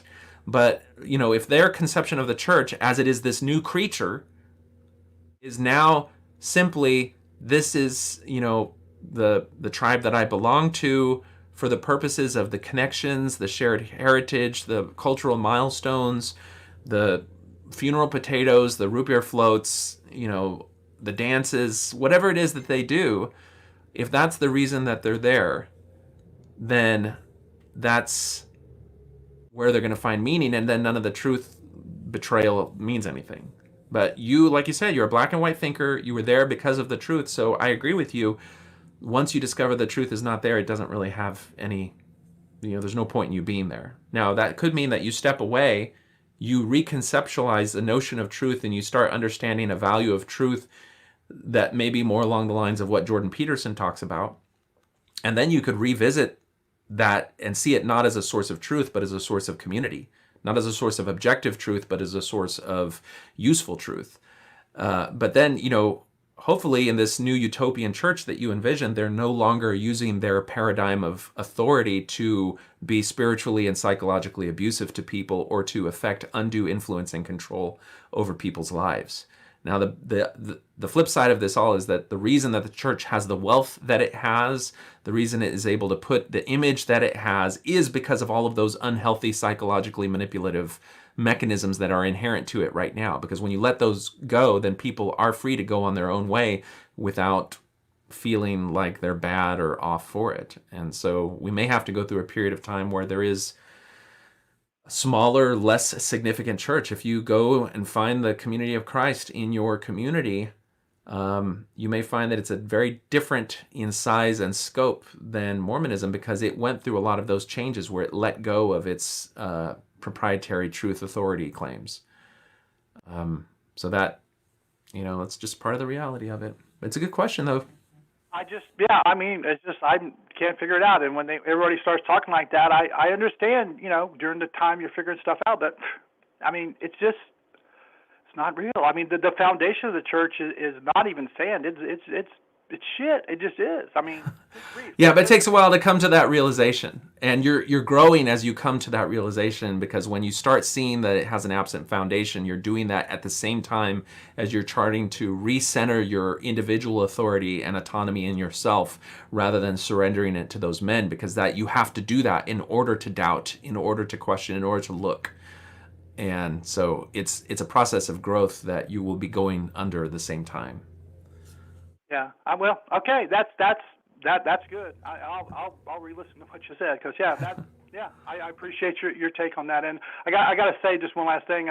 The leaders that I so revered for so many years. Spencer Kimball was the one prophet when I joined, and he was there a long time.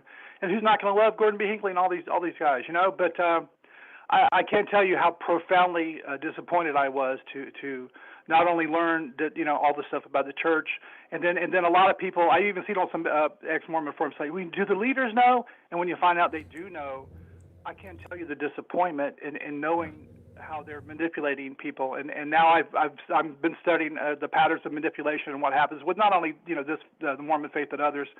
And I'm just so profoundly sad that those men that I held in so high regard are are intentionally deceiving people. It's so disappointing. But anyway, hey, well, thank you so much, John.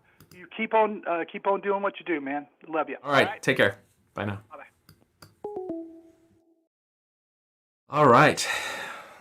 So let's see. Do we have any other comments? If you want to join the conversation, I think we have time for probably one more call. Let's see here. There's an interesting conversation about rules regarding sex that you can look at in the comments. All right. Hello, you're on Talk on Things and Stuff. Hi, Jonathan. How you doing? Good. What's on your mind? This is FW, by the way, Willis.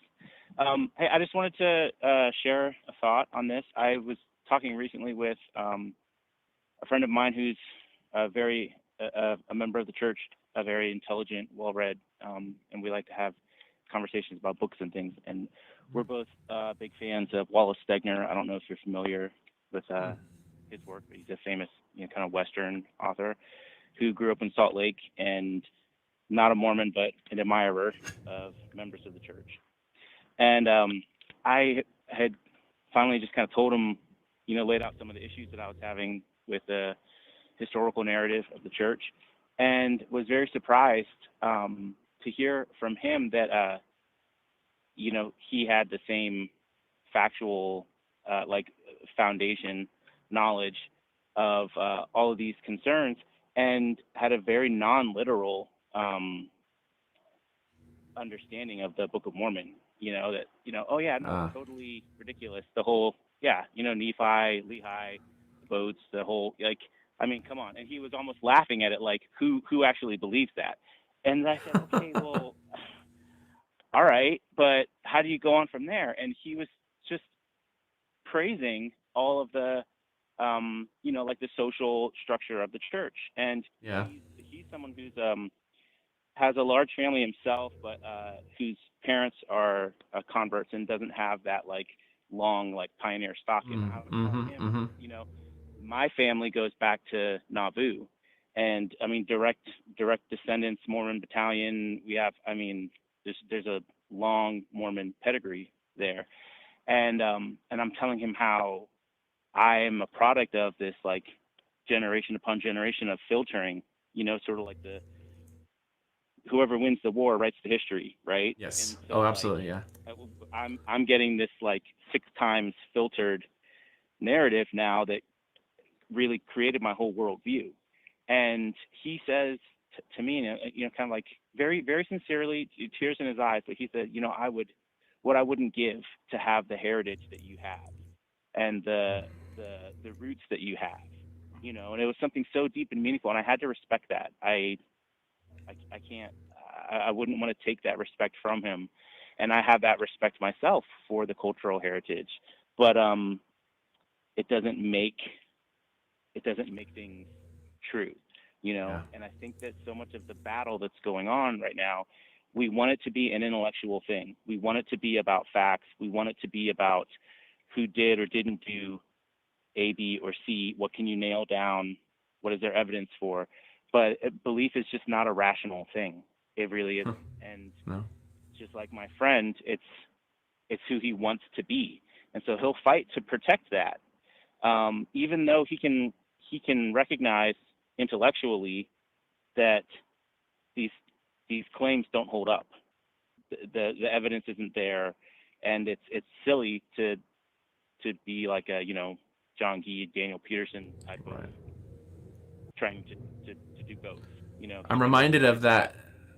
I'm reminded of that moment in the Book of Mormon musical where the young woman who had just totally believed the Book of Mormon and the stories of Salt Lake City is broken when she learns that they're not really going there. And then she goes to the rest of the tribe and she's like, it's all a sham, it's all a sham. And they're like, what are you talking about? Salt Lake City is not a place, it's a metaphor.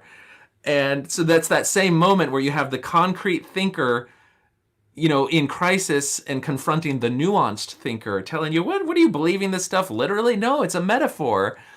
And I can see that as the conversation between you and your friend. Sure.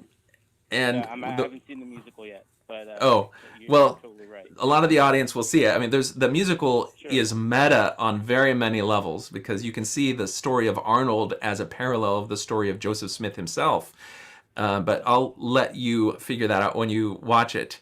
But I think there's a couple of things we talked a little bit earlier in the episode about a lot of people don't really see the harm of the group that they find such meaning in until they themselves become affected by the harm of it, and it could be them personally or it could be a loved one. And I think this is why you have a lot of people who were very much concrete or even nuanced thinkers who are able to create as many excuses for the brethren of the church as possible until they have a child or a loved one who comes out as gay. And then they're compelled to look at the harmful side of all of these things that they previously only saw goodness in. And that's when people, it's as much as it is a flip of a switch in your mind to be able to look at the factual history of the church, there's another switch that has to be flipped, which is where you look at the harm that the church does. And so there can be people who have already flipped the factual switch and they're already have done a lot of the research and they've listened to those rationales which say, well, even if the church isn't factually true, that we can still derive meaning in the metaphor and in the camaraderie that we have. Well, they haven't yet flipped the switch of the harm that the church does. And so, just revisit them once they've had some reason to actually confront the harm of the church and see if they're still able to make those excuses. Because it comes much harder when you realize that the things that you were dismissing and saying still give you value are in and of themselves the things that become harmful in how the church operates. Right. Right. And I think that's a good maybe kind of gauge that we should take into our conversations where we want to explain ourselves to our friends and loved ones who are still strong in their faith and beliefs, where we're coming from. It's just like we just crave that as human beings. We want to be understood, and we know that they don't understand what we've done, but we want them to. And it's so hard. How do I say this to them where it doesn't? The only thing I can think is to like make the case for why we left, which is sort of like trying to disprove their beliefs, and they're not going to hear that. So how when Well, are we I mean, ready to hear and understand? I don't know. Yeah. I mean, I feel Yeah. stuck. Honestly, I feel stuck.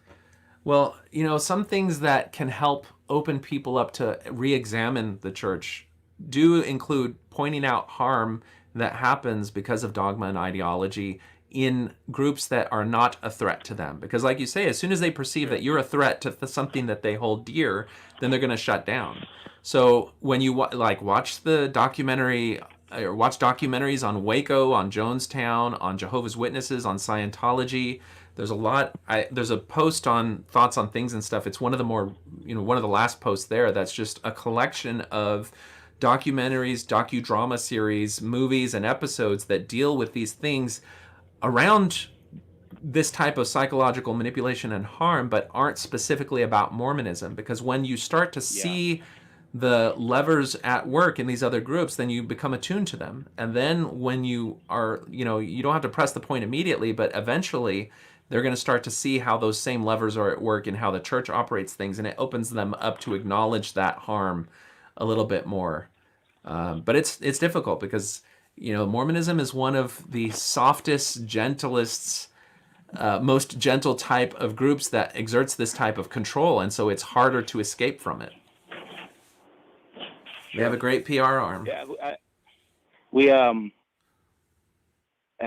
been treading lightly in how to explain things to our kids who are younger and our oldest. I think it was a video on your channel actually about the flat Earth society, and you kind of did like a side-by-side commentary on a documentary there, and we watched that with our son, and he was just chuckling and laughing at how silly these flat Earth. He loves science, and he's just laughing at how silly their claims were and how they were moving the goalposts, and their little tool showed that the Earth actually was rotating. So then they're going to try and put it in a box because it's being, he just thought that was so silly, and yet he didn't quite have the tools yet to like turn that in on what we had all believed together. And so we're aware of that as well, that this is a shocking thing for our kids too. And the younger ones, it's not as big of a deal, but the older ones, we have to help them navigate their own journey that we're kind of thrusting them into. And there's a lot to unpack there. There's a lot to be aware of. I lucked out in that I was able to escape when my kids were still in the frame of mind of trusting me as a parent. Because, when teenagers grow up, at some point they don't trust you. And if you've already inculcated them with the indoctrination of the church, and then you start introducing doubt, they're going to see you as the church wants them to see you, as an agent of Satan or as somebody who has fallen. And so I lucked out. And so I was able to just say, we did research on Joseph Smith. Fortunately, I was about 37, 38, and my daughters were 14. And I just had to show them the story of Helen Mar Kimball. And that alone was enough for them to say, ew, you mean a guy your age convinced a girl my age to marry him by promising that their family would be saved? That's totally manipulative. There's no way. And then that opened them up to understanding the problems of other things. But every kid's going to be different. So I think the fact that he's able to see that inconsistency and the type of blindness that the Flat Earth Society had to the evidence before them at least gives him a framework and a standard by which he can then see that when it happens in something closer to home. And the strongest thing that he's up against, if I can even frame it that way, is really, it's not an intellectual thing. It's completely identity based. It's his whole social circle, his friend group. Yeah. This is who he is, and so it's really not it's not an intellectual proposition for him.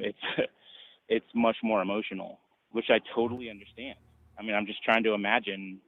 I'm putting myself in he's 12 right now, but putting myself in his shoes and trying to imagine what it would be like to go through that at that age. And you guys are in a heavily Mormon dense area? No, we're on the East Coast. Okay. But I mean, you know how it is in the church. That's your crew. You're like our tribe. No, I grew up in Texas, and I can very much relate to a majority of your friends being that close-knit community. It almost binds you closer together because those are the people you're spending time in Sunday, on Saturday, on campouts, all those different things. Right. Yeah.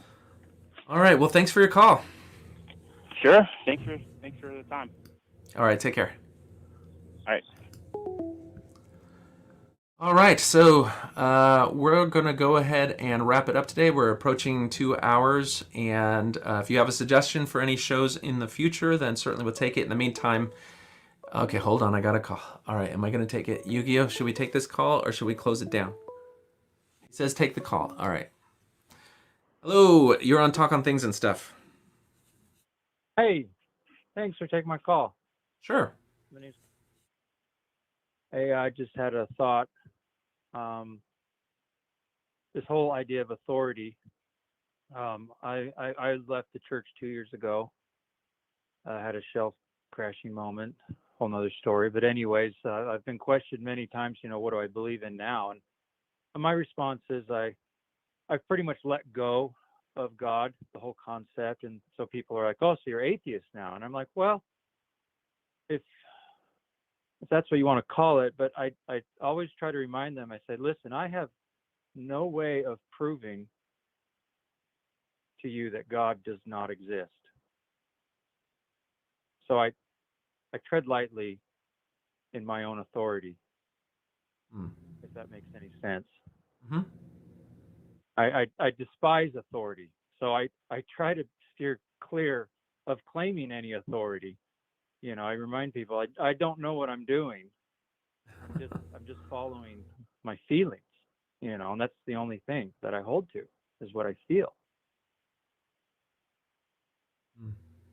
And I've been able to use that to just kind of lean on, because kicking the church out from under me, I've used that as a crutch my whole life, and now that I have no foundation, I've been set adrift, and it's unsettling, this new world that I'm in. And I made a comment earlier where, I'm a Mormon. I identify as a Mormon. I live in a Mormon culture. My whole family is Mormon, and so I can't bear the thought of separating myself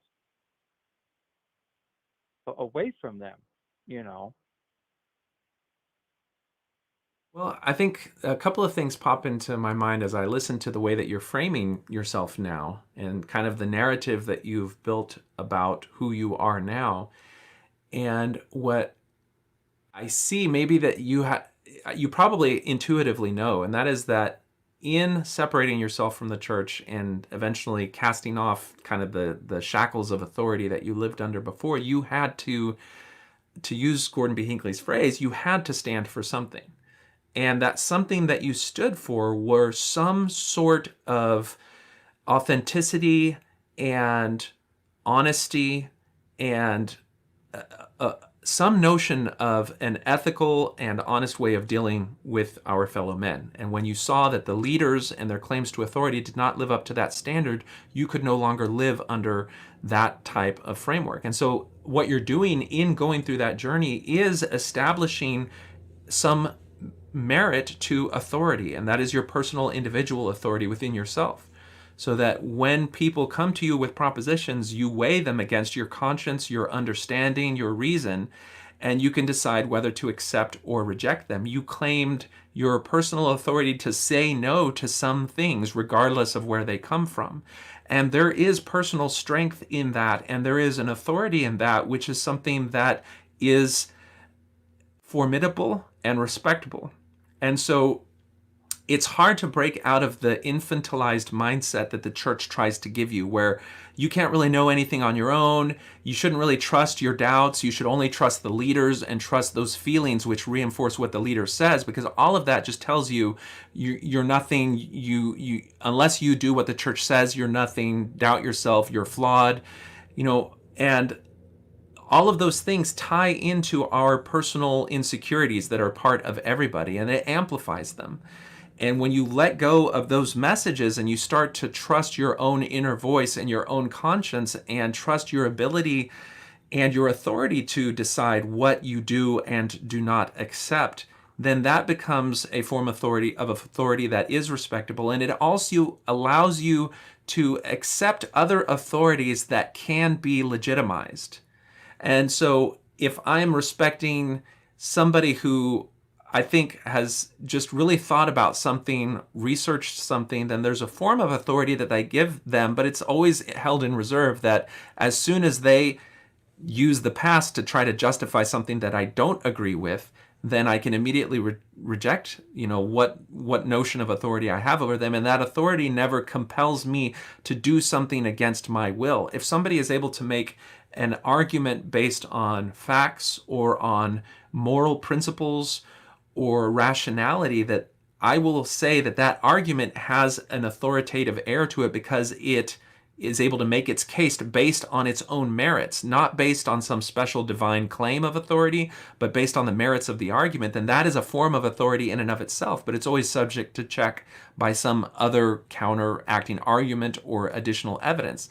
And so I think it's healthy. I found it healthy for me to go from saying that I don't, I'm suspicious of all authority and I don't trust anything, I don't trust myself, to saying, I have started to trust my inner voice and I'm starting to use that individual personal authority and moral autonomy to make decisions for my life that are rooted in things that I respect, not rooted in illegitimate claims of authority. And that has helped me to navigate my own way forward. And it's also helped me to deal with new things and new ideas that I'm confronted with that I haven't had the opportunity to dissect and really figure out. I mean, we're at a moment now where we are reinventing our world as a society with themes around what's called postmodernism, and you'll hear me referring to this a little bit more now, because those things are attacking and assaulting some of the core classical liberal values of individual autonomy and agency and freedom that I think are essential. But I wouldn't have known how to confront these things if I didn't have some moral framework to work in that was part of my own escape from Mormonism.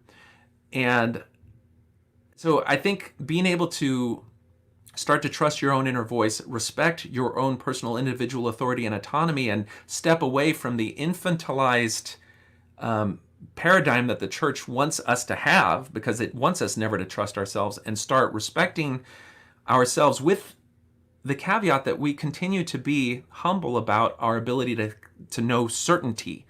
Because even though I start to trust myself more, I still have that humility about certainty, and I don't want to find that any conversation on anything is final. So I guess that's my statement on that. Yeah, the certainty. I grew up being Mormon. I was as in as you could get. I was true believing. I loved the church, at least the way I understood it. I loved the whole story. I bought it. I sold it. I couldn't think of anything better. And I banked on the fact that I could stand on the authority that I was in the one true church. Yeah. That helped me so much navigating this scary, scary world. You know, I took great comfort in that fact. And I taught that to countless individuals. And I was able to find joy in bringing them in to that security. And then when I decided to just say, hell with it, my last day in church, I was in elders quorum, and they were going on and on and on and on about how our numbers are dropping, people aren't coming, and how sad. It's so sad. You know, it's so sad. We have 256 families on the rolls, and only 100 families are showing up, and the bishop would cry every week. And finally, I had enough, and I stood up in elders quorum and said, Bishop, cut it out. What is your problem? Every week I come to church, and you're just so sad and depressed. We are the owners of everlasting happiness, and I can't stand it anymore. What is going on with you guys? You know? And I told him, I said, quit it. Quit hounding me to go do my home teaching. My home teaching families have told me they're fine. They don't want me coming over. So let's just be happy with who's here and enjoy this. And I sat down, and afterwards I was out in the foyer, and the first counselor comes up to me, good friend of mine, and he's like, whoa, brother, you okay? And I said, no, I'm done. I'm burning the forest down. I'm starting over. Goodbye. And I walked out. And I went home, had an emotional breakdown, complete train wreck in front of my wife, told her I was done. And she was just like, what? What do you mean you're done? And I'm like, I'm done. I give up. I give up. And it's been an emotional journey to do that. But the process of actually taking that step has allowed me to, I read the CES letter after that. It was jaw-dropping. I'm like, oh my God, I can't believe it. You know, I was hook, line, and sinker for so many years. It made Jeremy Runnels made so much sense in just his questioning. And I'm like, yes. I feel the CES letter is the most true book upon the face of the earth. Okay? For those of you that don't know, that may be listening, that's a statement Joseph Smith made about the Book of Mormon, so there's irony in him. And and I've tried sharing it. And you mentioned earlier those tripwires and landmines. I've blown off every one of my legs and arms trying to approach people, and it's very difficult to pry somebody loose. And I attempted it once with my wife, and I had to retreat because it hurts so much to try to pry somebody loose. I can't do that. You got to do it on your own. No, nobody pried me loose. I did that. That was me. And I'm glad that nobody pried me loose. You know. And I just can't bear the thought to try to. I don't want to run around being that mission. We're trained to be missionaries. Oh yeah. And that training kicks in reverse. And I try to I try to do the reverse missionary approach with people. And it just those landmines, those tripwires. Oh my gosh, I don't know how to deal with them emotionally. I'm in an emotional state of mind to go at task with somebody. So my approach now is I'm just trying to love, I'm just trying to be honest, and I'm just trying to be me. And it's incredibly liberating to be me. I'm not happy, but I'm looking for it. I'm looking for that happiness. And I have hope. As long as I'm alive, I will continue to look for happiness. True happiness. And that's beautiful. There's this notion that as ex-Mormons, you've cast off the shackle, and so you're supposed to be happy. You should be happy now because the church obviously made you unhappy, and so you should be happy, and that's just not true. People who live through spiritually traumatic things have echoes and reverberations of all of that harm in their life. Life itself, regardless of where you grow up, includes a wide variety of emotions and feelings that aren't happiness, and happiness or the lack thereof doesn't establish truth. But that feeling where you feel liberated and that you can be yourself and you're just trying to make your own way, that in and of itself, there's a form of, if it's not happiness, it's at least self-acceptance. It's my iron rod. Yeah. That's what I hold to. It's what keeps me, from spinning off into that emotional abyss, which I'm precariously near every day. Just dealing with it. I've met countless individuals who are suffering. We are suffering. And I've actually gone to my bishop and I'm like, hey, there's an epidemic here in our ward. Look at me. Look at this wreck that I am. Could you guys somehow incorporate a class in your block how to deal with these emotionally disturbed,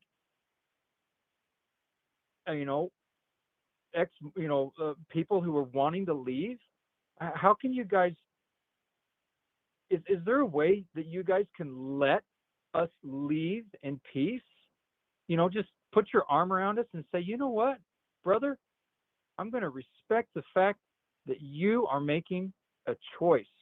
Good for you. In the temple, at the very beginning of the endowment session, the voice comes on the speaker and says, hey, if any of you, want to want to back out, raise your hand. Have you ever seen anybody raise their hand? No, because they're scared to death. But what would it be like if they actually created an environment of love that said, if you raise your hand, we're still going to love you. And we're not going to scorn you for leaving. We're going to let you leave in love. Do you know how much more powerful the church could be if they did that? Yeah.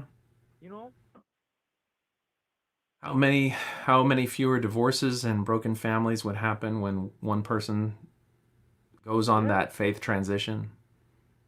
And there could be an immense amount of healing. Yeah. The church could truly do a work of love if they took that viewpoint of truly respecting our free agency. my brother killed himself in 2013, and everybody, it was a destroying moment in my life, in my family life. It was earth shattering. It rocked me to my core. And it was one of those moments that got kind of started prying me loose.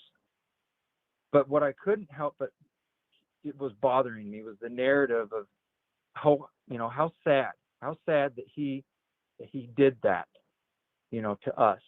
And I wanted to stand up and say, you know what? He made a choice. He decided to do what he did. Let's respect him for that. Let's not beat him up and beat ourselves up. Let's let him go from this life. He had enough. Let's let him go. And that way maybe we could get on with our lives. And they won't have it. You can't even have that kind of discussion. You can't even kill yourself in this world without a guilt trip. There's a very dark humor element to that. It is. I struggle daily with suicidal thoughts. It haunts me, and I have to deal with it. And it's scary to tell people that, and people don't want to hear that. It's scary to hear that somebody is struggling with suicidal thoughts. I don't want to kill myself. I don't. But for some reason, a part of my brain thinks that the best solution to end all this suffering is to take that step. And it's annoying. And it is what it is. I use distraction as a great way to steer away from that. And I talk about it. It's one of the best ways to deal with it is just to address it as it is. But the emotional toll in this church and in this world is a lot of us struggle with suicidal thoughts because we don't really know how to end the suffering, and so I try to reach out to people. I had a friend call me out of the blue in August, and he told me he's thinking of killing himself. And he's a Mormon. He's in deep. He still goes to church, still wears his garments. And I just told him, I'm like, I hear you. I have the same struggle. I just let him express himself. That was the only thing I could do. And I appreciate this channel, and I appreciate the work that you're doing, and I'm glad it's here, because heaven help us if I was trying to do this transition 20, 30 years ago, where we don't have these. You feel alone. You don't see that there are other people going through similar things, and you think it's all you. Yeah. Now, the thing, I mean, you've been through some pretty traumatic stuff with the death of a brother, in addition to a faith crisis that seemed to come at the end of just almost spiritual burnout, which is not uncommon with kind of the perpetual inadequacy that happens in this toxic perfectionism environment of the Mormon Church. Did you ever find an opportunity to get help from a therapist or a counselor, or did that play any role in your healing or your navigating these? Believe it or not, yes, I went to an LDS therapist for several years, and he taught me a principle of parts and self. I don't know if you're familiar with that, but psychologically, at our core is our true self, but dancing around that self are all these different parts. It's kind of like the Pixar movie Inside Out. Okay, yeah. You got anger and sadness and happy, and that, believe it or not, actually helped me cope with my thought process. 15 years ago, I had a bout of suicidal thoughts, and I had no idea how to handle it. And I ran to the emergency room, And everyone's freaking out saying, oh my gosh, Matt's going to kill himself. I'm like, I'm not going to kill myself. I'm being bombarded by my thoughts, and so the therapy that I've been to over the years has helped me a lot. But the problem is you start to get therapy burnout when you just go year after year after year, and you go to different therapists, and pretty soon you're just paying somebody $100 an hour just to hear you talk. I mean, I should just send you a check for $100 because this is basically my therapy session. I'll click Patreon account later on. I don't have a Patreon, but I think it's important even in my own journey, I've had traumatic things that happen in and around my faith crisis that it was hard for me to acknowledge that I needed help with. And I've been able to see a therapist who helped me with a lot of these things. And I think, anyone who is continuing to experience those types of emotions and feelings would certainly do well to have some resources to reach out to, whether it's a therapist or a friend that can help them cope with these things and maybe facilitate them finding a therapist. One of the things that I think is something we've had to kind of reflect on is LDS therapy, LDS family therapy, which are therapists who are themselves Mormon and are part of a referral network where bishops will refer people in need to this LDS therapist. And in the past, we've heard inklings that some of these therapists have implemented aspects of their practice which were deferential to the demands of the church and prioritized church principles and teachings above and beyond what would normally be ethical practice of mental health professionals, which would stick to evidence-based therapies that were based on peer-reviewed research.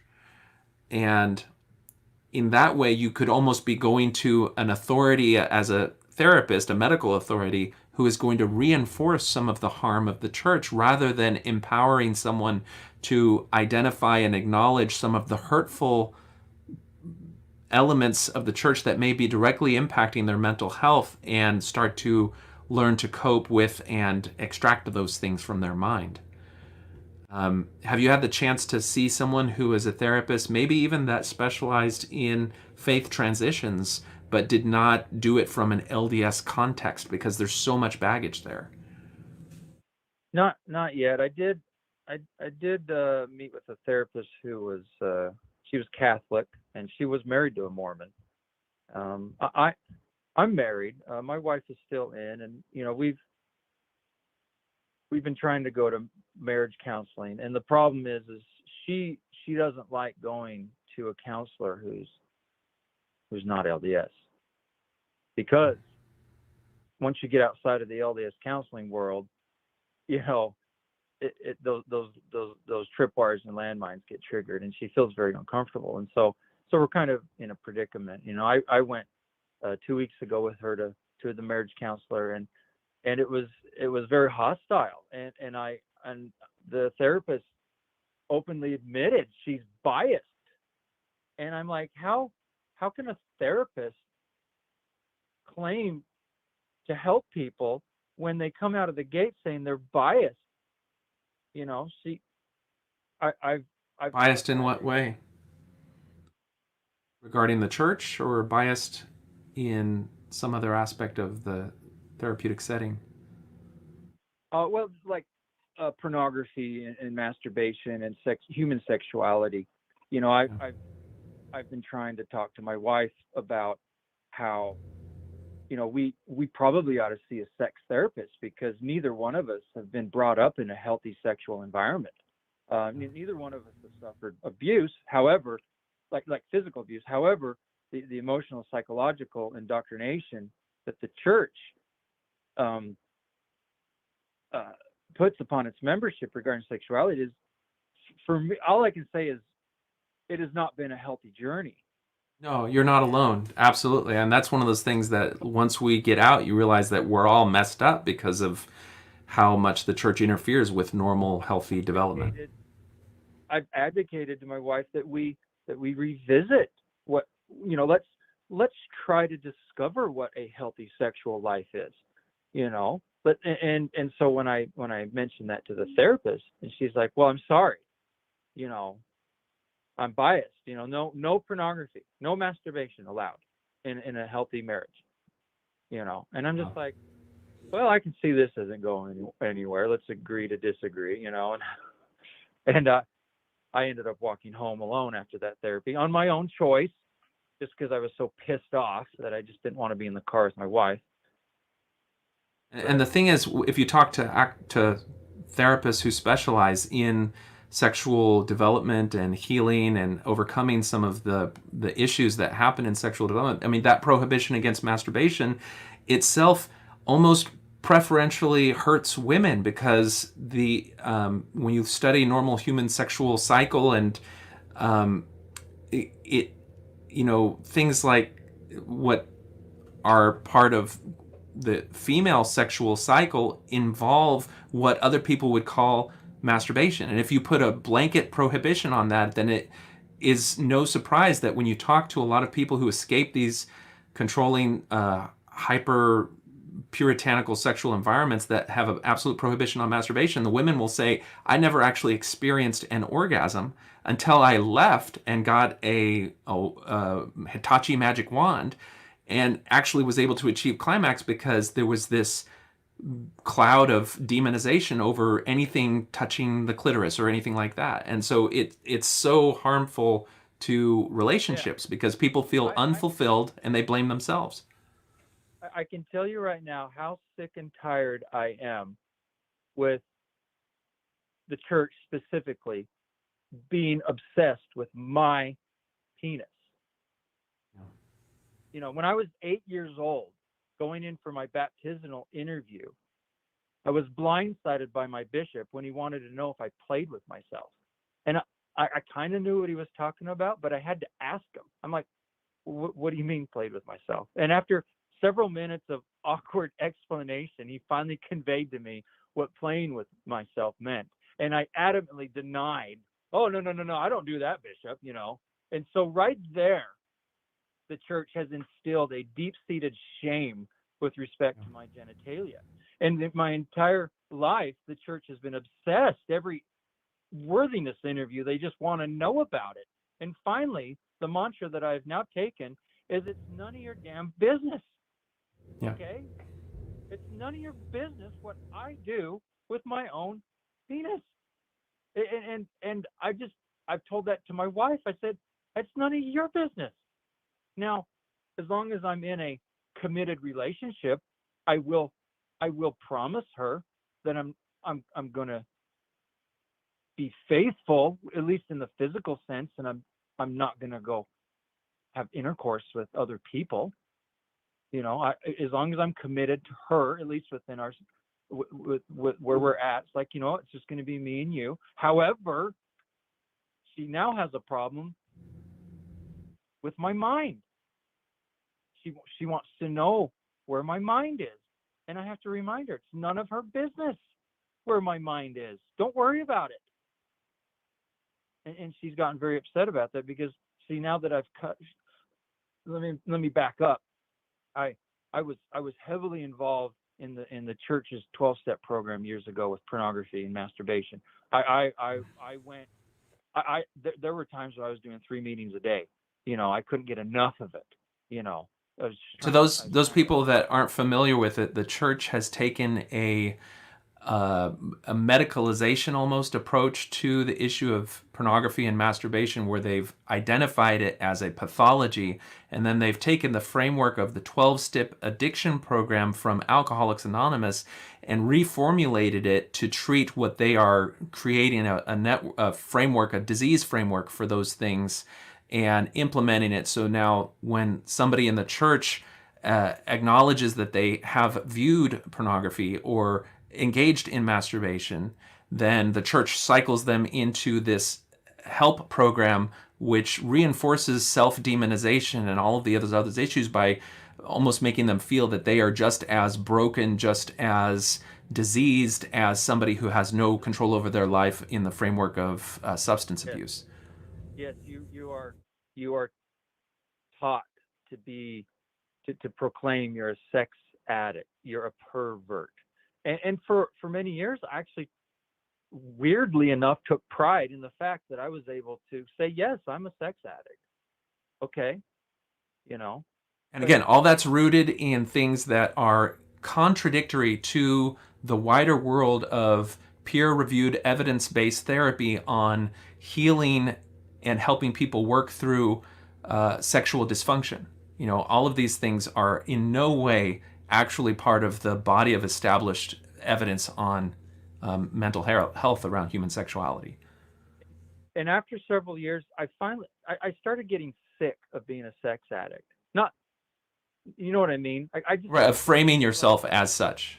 it's so so towards the end of my attendance to these meetings, I came out one Tuesday night and I was telling all the guys in the circle, I said, you know what? I'm never gonna stop masturbating. It'll never happen. I'm never gonna stop looking at porn. Okay? And one guy kind of like jumped up. He's like, "What are you talking about? You can't talk like that." And I'm like, "Yeah, I'm fine with it.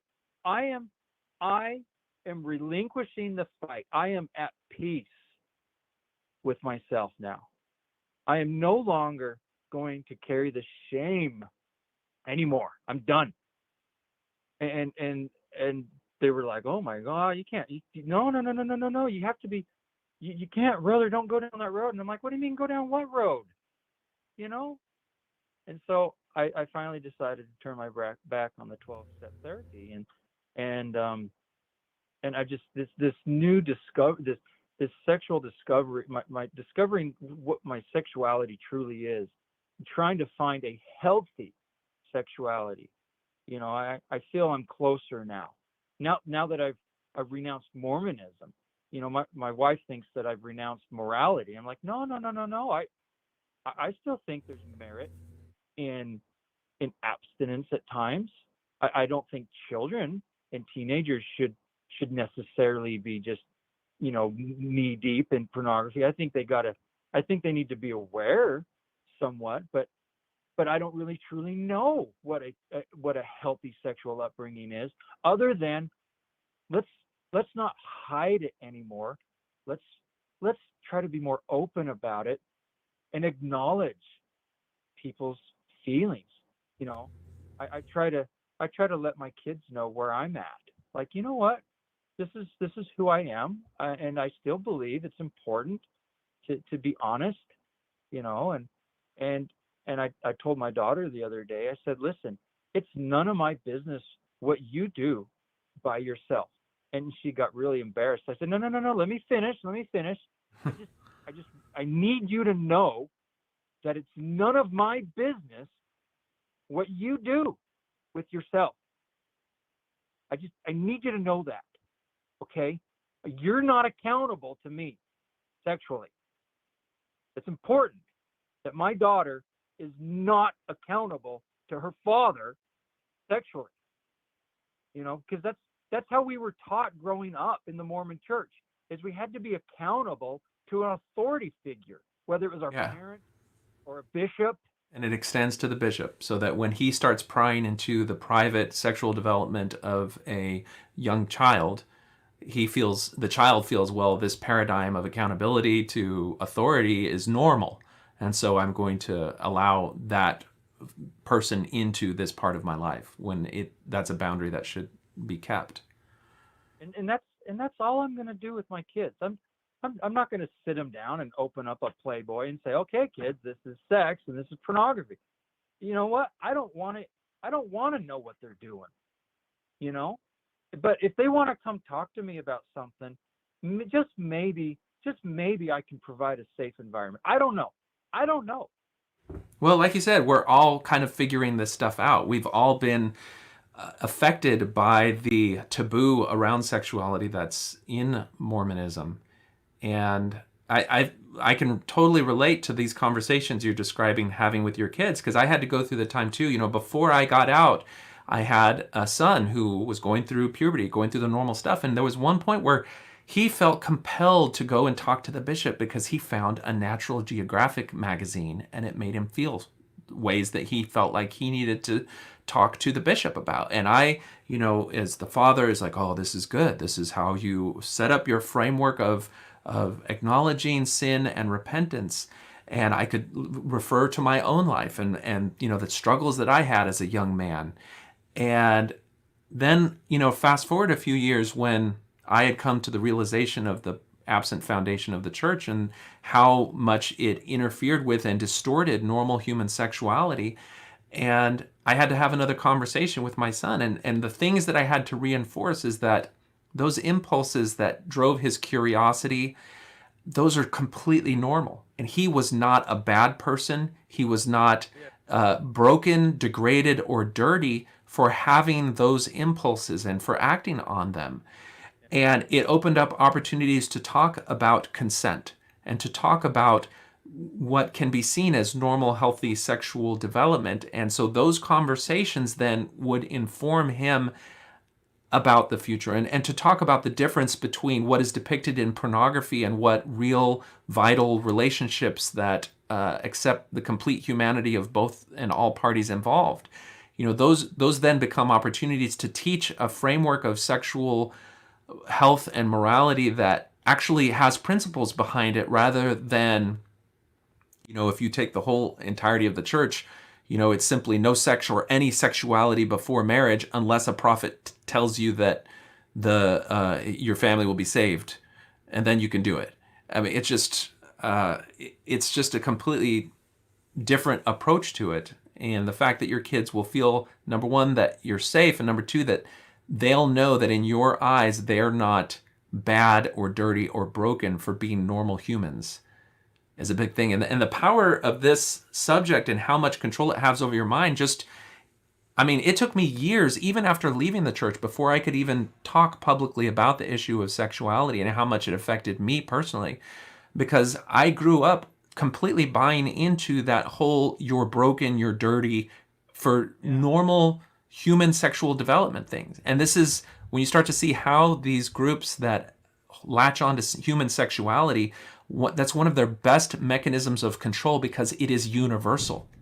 When you look at populations of humans and you test their testosterone over the days, there's people that have done these studies of what are the average human testosterone levels in a male over the span of their life. And you see, like, during the teenage years and the young adult years, it's many, many, many more times higher than in a 70-year-old.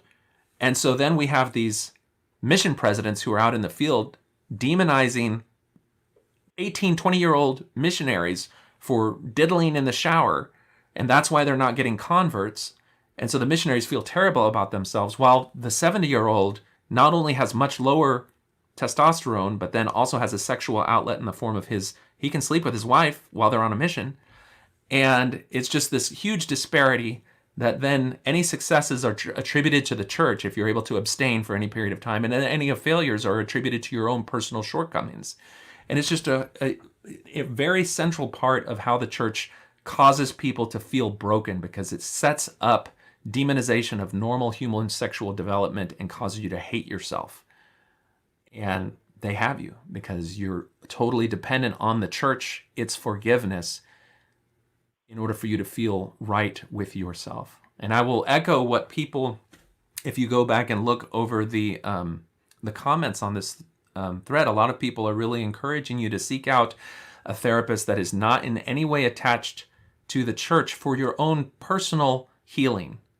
And once you are able to do that for your personal healing, then hopefully that'll have a positive effect in whatever relationship therapy or counseling that you're able to do. And I can feel the intensity of the emotion and the passion that you have about your own pain and how it's affected your life.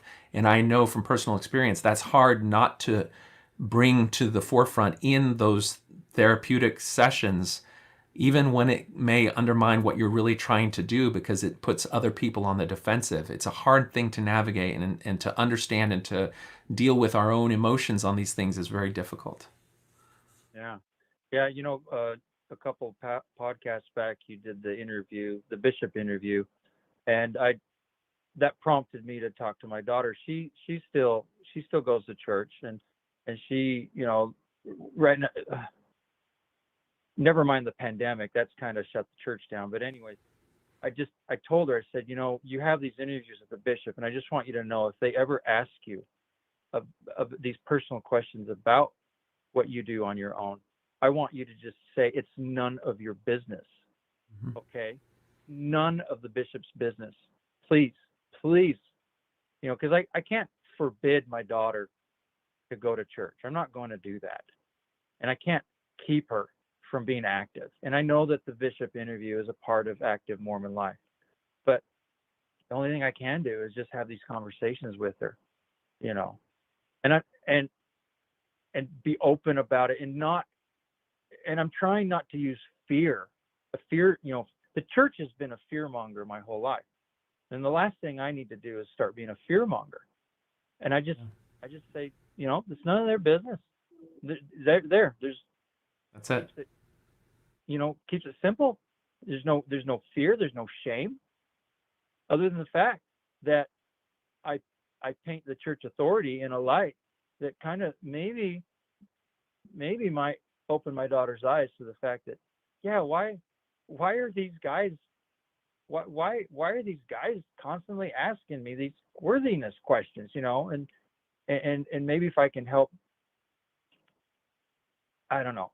But Well, you're modeling boundary setting, which if you do go to therapy, that's going to be a big part of the discussion, because the church wants no boundaries between you, the individual, and their authority. They want the space and the acceptance to go anywhere and everywhere in your personal life. And for you to have the audacity to say no is declaring yourself to be heretical and apostate in and of itself.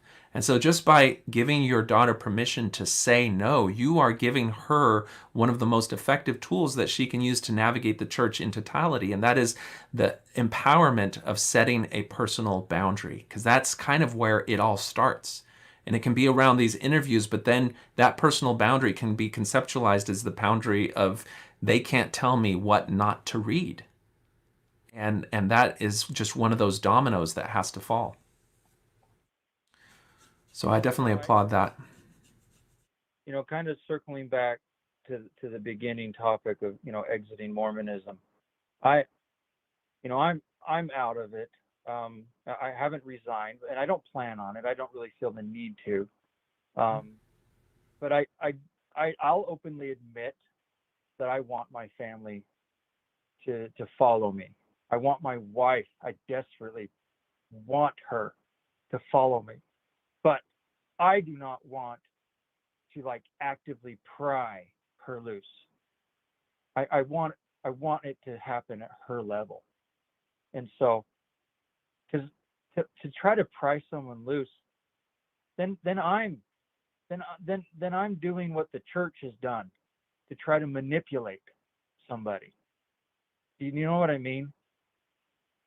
And well, I don't think that you would resort to deception in trying to get them to do that, but maybe it's just I don't know. When I think about that, I'm more concerned about the blowback effect, where when you try to get people to confront things that would undermine their view of the church, then they hold on tighter to the church. Well, like I said earlier, those tripwires and landmines, I don't know how to navigate those. I don't have the tools yet. And so I steer clear of sitting down on the couch with the family and propping open a book of, the CES Letter. It's like, hey, kid, family home evening tonight, CES Letter. I would love to do that. But unfortunately, I know it would go nuclear. It would get hostile. Yeah. I've tried talking to friends about it, and it gets hostile so quickly. And then I'm like, you know what? I don't want to have a hostile discussion. That's where we have to choose our relationships over the church from the other side, as much as we want them to do it on their side. Yeah. So I feel a little bit stuck.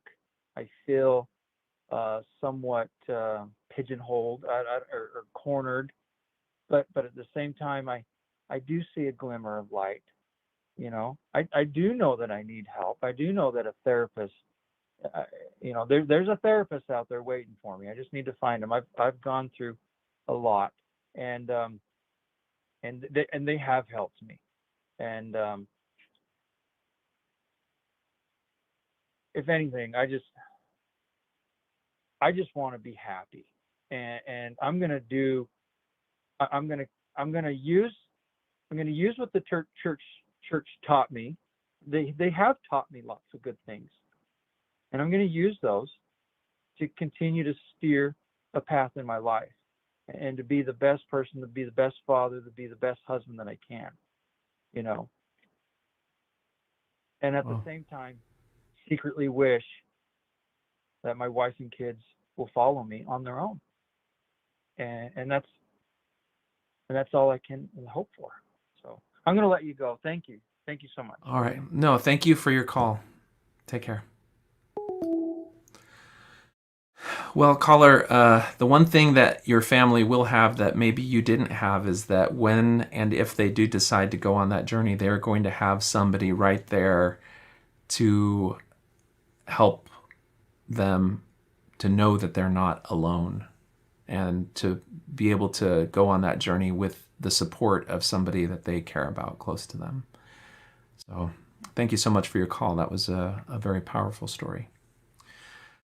All right. Well, with that said, let's go ahead and close it down. So until next time, this has been Talk on Things and Stuff, and we will see you again.